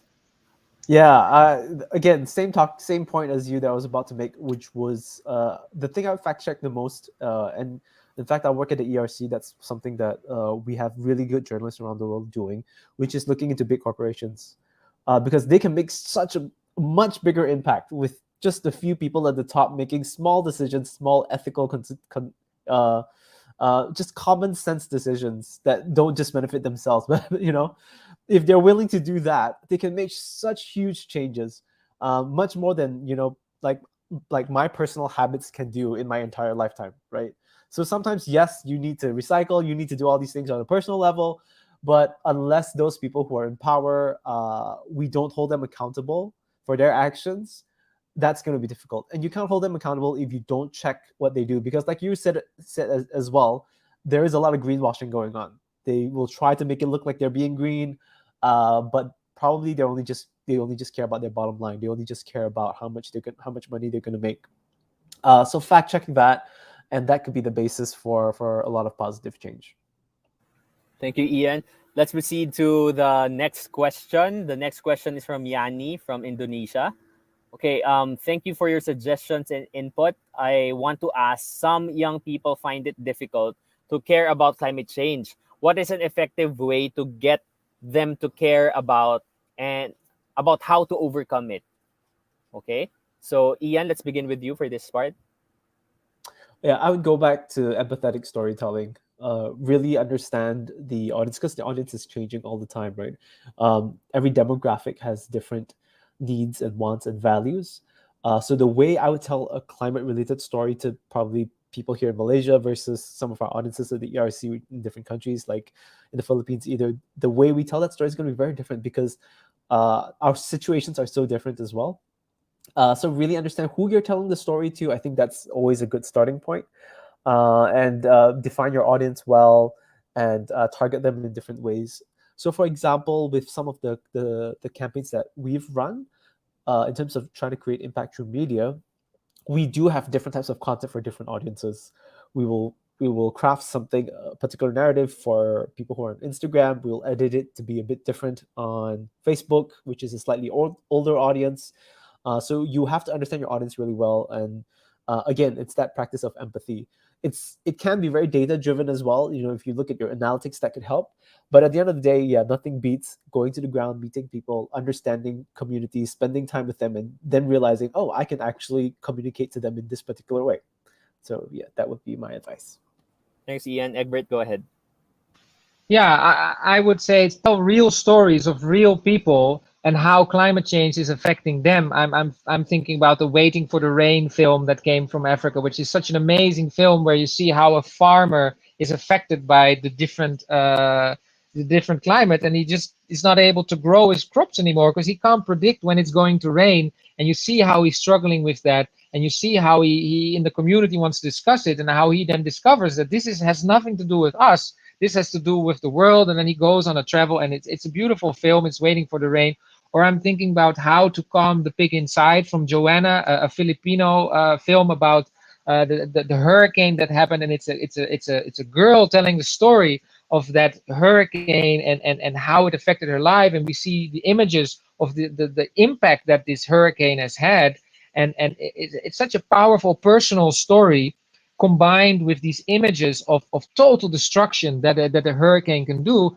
And then you add the stories that more and more of these hurricanes will come because of the increasing water temperatures, etc., etc. And then you make it so personal, and everybody can relate to a little girl losing everything. Like her playground is gone, she's lost family members, her whole environment has changed because the cause of the hurricane. And then you make it so personal, and then I think people will come to action. So make climate change real. Stop with all the facts and the 2050s, and we're now at tipping points and da-di-da. And it's of course all very important, but it's not the things that will trigger people to action. It's real stories from real people from the ground, told in an empathetic way. So yeah, that would be my answer.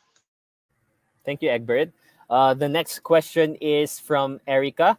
The question is how to protect the reader's mental health, especially to people who saw Tipping Point's presentation not to feel climate anxiety. Okay, so this is the last question. So on relating the climate crisis to mental health on the personal level. So let's begin with Egbert for this part. Yeah, I completely agree. It's so daunting. Like if you and I've been reading a lot lately, and I've felt it. You sometimes get depressed, and especially if you're looking at the worst case scenarios, where by 2050 this world is already not so habitable anymore, and we're really gonna have wars are gonna break out over resources and safe places to live. And then I'm thinking that's 30 years from now. But the one thing that has always helped me is that you have to be aware that there's certain things that are not under your control. You cannot control certain things, and you have to sort of give yourself over to that fact. And it's sometimes hard, but you really have to do that, and then look inward and think, what are the things I can control? What can I do? What's within my power? And focus on those. And then hopefully by focusing on those and making personal changes and adjustments to your life, that can give you some positive feeling. So do read up, do get informed, but always realize there's stuff that you cannot control. And it's no use thinking and stressing about things that you cannot control, because they're not going to change because of you stressing about them and having sleepless nights about them. So, I mean, it's not easy, because I also sometimes get a bit down after reading another report or seeing another film. But you have to try and let things be that you cannot control. Thanks, Egbert. Ian, go ahead. Yeah, I think this works both ways. The journalists and the storytellers as well. Mental health among journalists is so, it's so underrated, right? It's kind of I don't know. At least I know that in Malaysia, speaking from my experience here in a couple of countries that I've collaborated with, it's we encourage this, like, oh, we're always chasing deadlines type of mentality. We're always stressed out, and it gets a bit over glorified in Hollywood. So we need to look after our mental health as well, and that's something I always try to advocate for among journalists. And if you don't do that, that spills over into your work as well, and it becomes difficult for you to find solutions-based journalism, right? So in terms of how do we help the audience, yeah, I think solutions-based journalism is going to be very important, particularly for environmental reporting. So that means, yeah, like what Egbert was saying a bit earlier, focus more on the solutions, the problems. People know about them already, and I think both types of reporting are important. You definitely need your daily news, your breaking news content, where we are saying new report here, new statistics, new timelines, new tipping points have been brought forward and stuff like that. At the same time, you do also want to have more inspiring, uplifting, solutions-based content. People who are doing great things around the world. So yeah, I think that would definitely help balance things out and just not fuel that we are yeah, that everything is terrible. But again, I think that's why Egbert and I are here as well too, and we're all constantly saying you guys can actually make that difference, right? You actually do have the ability, you have the technology, and you definitely have the right mindset as well. I think people make fun of this current generation of young people, you call them snowflakes or woke or whatever, as if it's a bad thing, or social justice warriors as if that could be a bad thing. It's a good thing. Embrace it. Go out there and do your best with the best of intentions, and try to make a positive impact. And don't let people kind of belittle you for that. Yeah, and speak truth to power. Yes, that's correct. We should always do that. So thank you so much. Let's strive to have a direction of a solutions based and hope based approach in addressing the climate crisis. So thank you so much, Egbert Witz and Ian Yi. To our viewers, let's give them a virtual round of applause. Thank you so much for your insights. We really enjoyed it. I really enjoyed it, especially the minute to explain it. So that was definitely a wealth of information in today's webinar. And I hope you all took some notes, because that was definitely one for the book. So thank you so much. And again, we always try to innovate in AYEJ. So we decided to summarize all of our learnings and key takeaways from our sessions thus far into a graphic summary. Okay, so to present our graphic summary and give a final message on behalf of AYEJ, please welcome the President and Chair of AYEJ, Mr. Ryan Madrid. Ryan, how are you? All right. Yes. Hi, Jules, and hello to everyone. So yes, it's been a great conversation that we have had for the last 2 hours. Thanks, of course, to our esteemed speakers and to our expert media practitioners. So there's been a lot of insights and lessons that, of course, we could harvest. But there's a couple of things that we would like to share with you through a visual summary that we have prepared. So I'm just going to share my screen real quick.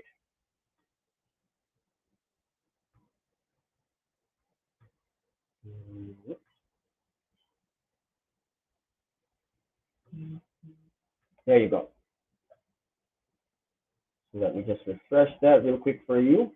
And of course, we will be sharing this with our participants. But this really are just nuggets of information, courtesy of our esteemed speakers and our media practitioners.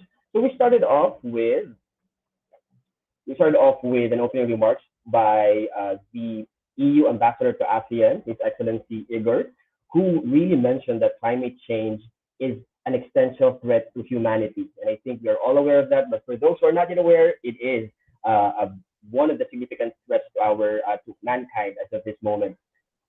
He also mentioned that climate action is a huge opportunity, and it's something that we're focusing on, especially in the areas of energy, land use, and transportation. And he also mentioned that all of us, no matter where we are, which country we are from, our voice matters, especially we, the youth of ASEAN. And then we had a program rationale provided to us by one of the trustees of the Association of Young Environmental Journalists, Dr. Jen, who basically shared two main points here, that it is an ambition and it's also a call to action. Our ambition as one global village is to engage all partners in a high ambition path to address the threats of climate change. looking at around, educating people, and inspiring them to also own this ambition in terms of curbing climate change, the effects of climate change. And we do not just stop at being ambitious. We are also needing everyone to have actions to reach this ambition.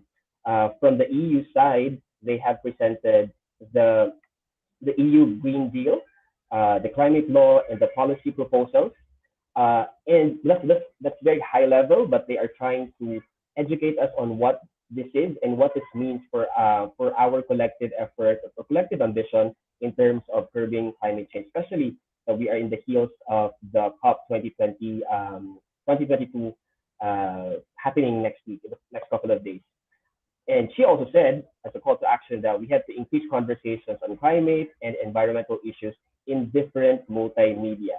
And that's why we are having this workshop to kind of explore the ways that we can do that in the different media.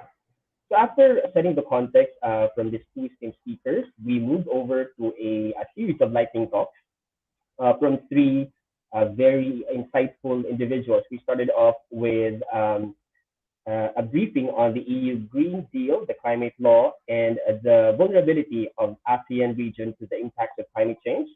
That was shared to us by Henriette, who said that the EU Green Deal basically is an ambitious goal. It's a goal to reduce the emission of into 55%, so that we can achieve the goal of climate neutrality by 2050. And there are so many ways to do that, but essentially what she what essentially the message is we have to engage partners on a green and fair we have to engage partners on a green and fair transition.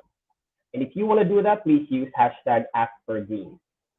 We also have two youth leaders who shared their testimonials on the participation of young people in the pre-COP youth event, the Youth Climate Driving Ambition. So first we had Stephen, who said that young people like us, we need to be vocal. We need to not only understand, not only talk about these things within our circle of influence, but we also have to engage policymakers, looking at advocating how policies could be changed to support our collective ambition. Another way to do that, he says, is to do direct engagement and try to identify the root causes of carbon emissions. And finally, to educate our peers and to drive change through social media, which is very powerful tool that young people are very much adept to.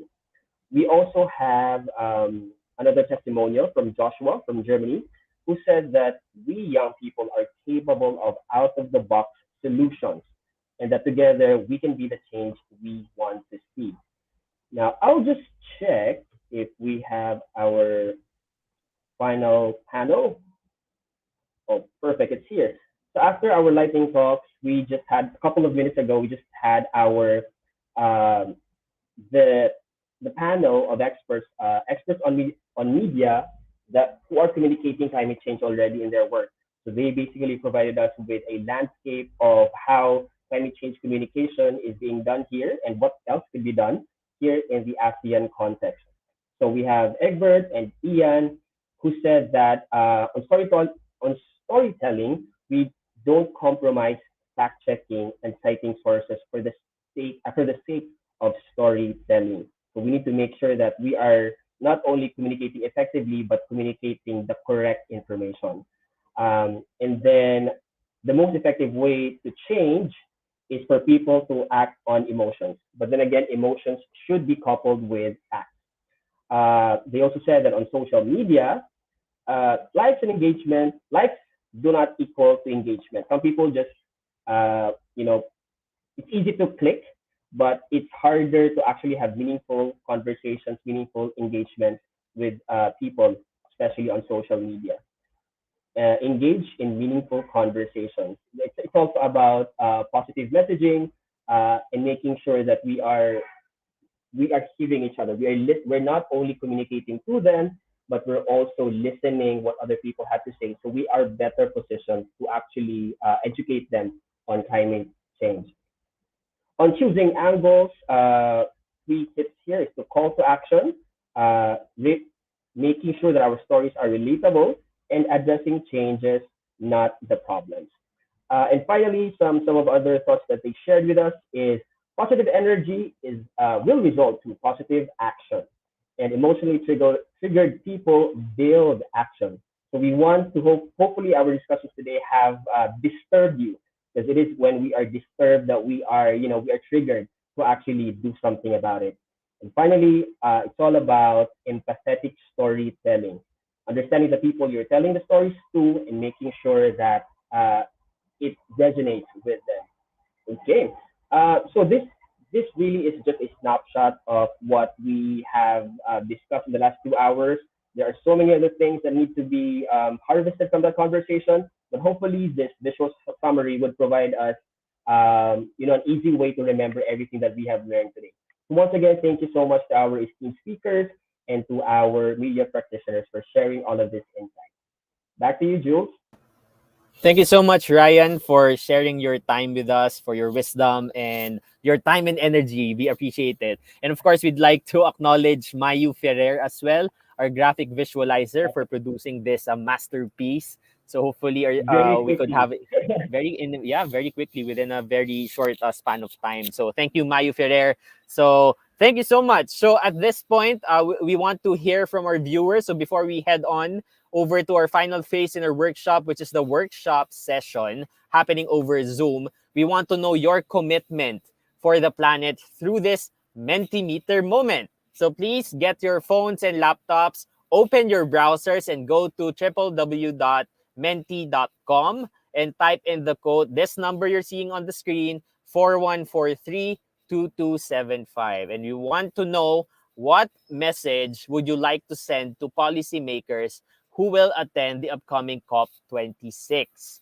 Once again, we are inviting everyone to please head on to www.menti.com and type in the code 41432275. Okay? And the question is, what message would you like to send to policymakers who will attend the upcoming COP26? Okay? So go ahead. In a few moments, we'd like to see your messages here.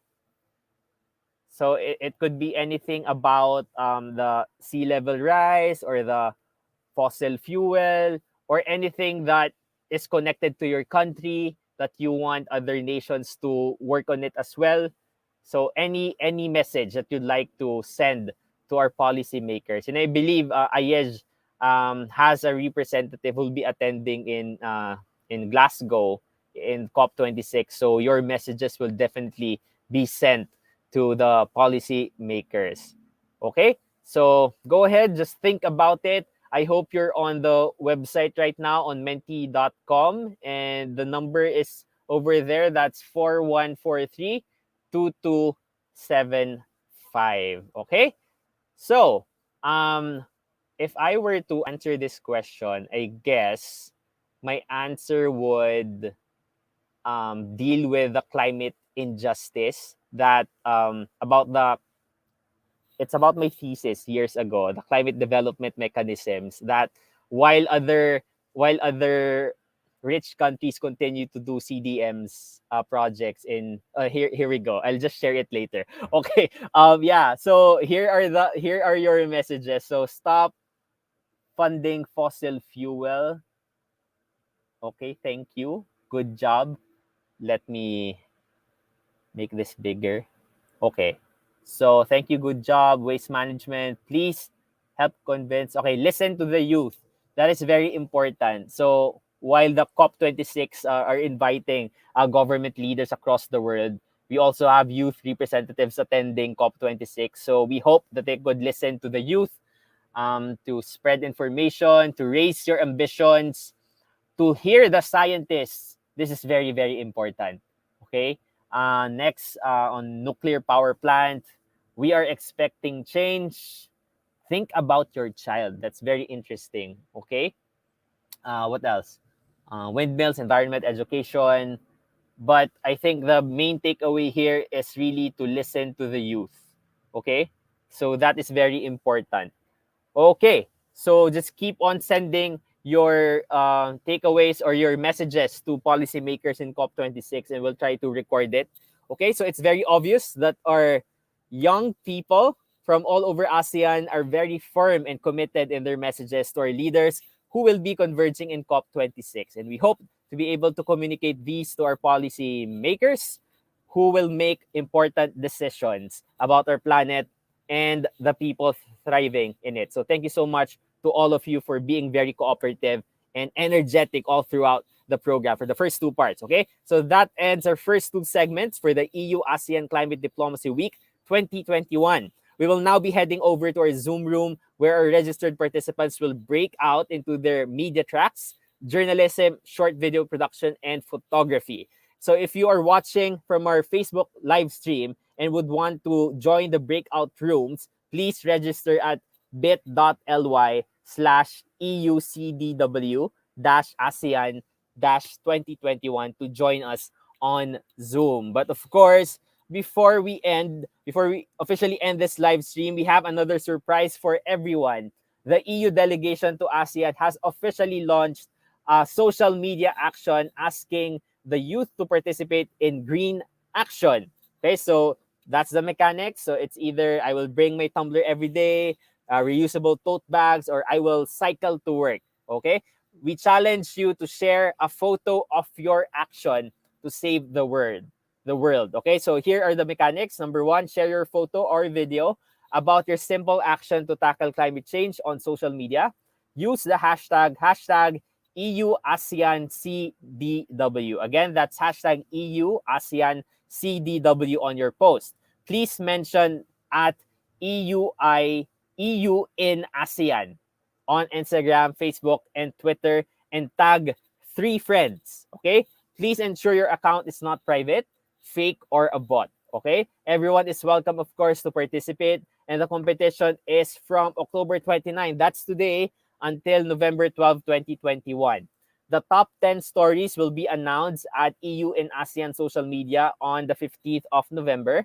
And creators of the best 10 stories will get EU special hampers. Okay? The EU delegation to ASEAN reserves the right to select the top 10 stories. And number 10, any decision made by the EU delegation to ASEAN is final. So please participate in the social media challenge and win exciting prizes. All right, so that's it for our lightning talks and panel discussion. Thank you so much to all our speakers, once again, our panelists, and the EU delegation to ASEAN for helping make the Climate Diplomacy Week 2021 possible. Remember, there's only one planet.